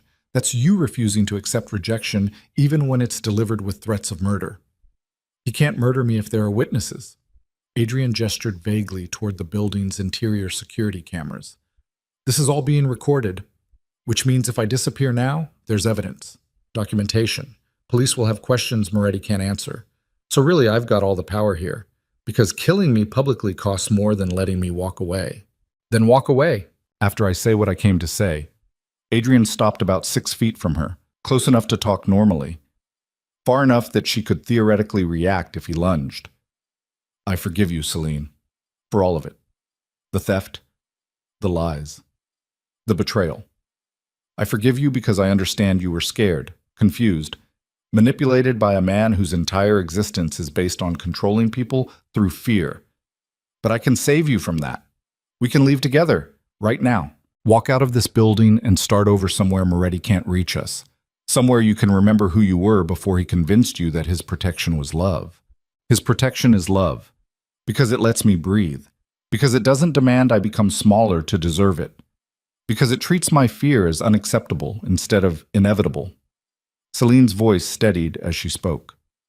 "You want to know the difference between you and Lucien? You controlled me because you were afraid I'd leave if you didn't. He protects me because he's terrified of what happens if he fails. That's love, Adrian. Not what we had. Never what we had." Adrian's expression twisted. "He's killed people for you. And you strangled me for being 20 minutes late. Which one of those sounds like love?" I wouldn't have actually." He stumbled over the lie, unable to commit to it fully. "You pushed me to that. You made me so crazy with worry that I couldn't control—" "No, you couldn't control me. That's what made you crazy. Not worry, not love. Just the realization that I was a person instead of a possession. That's his rhetoric, his brainwashing. He's turned you against me.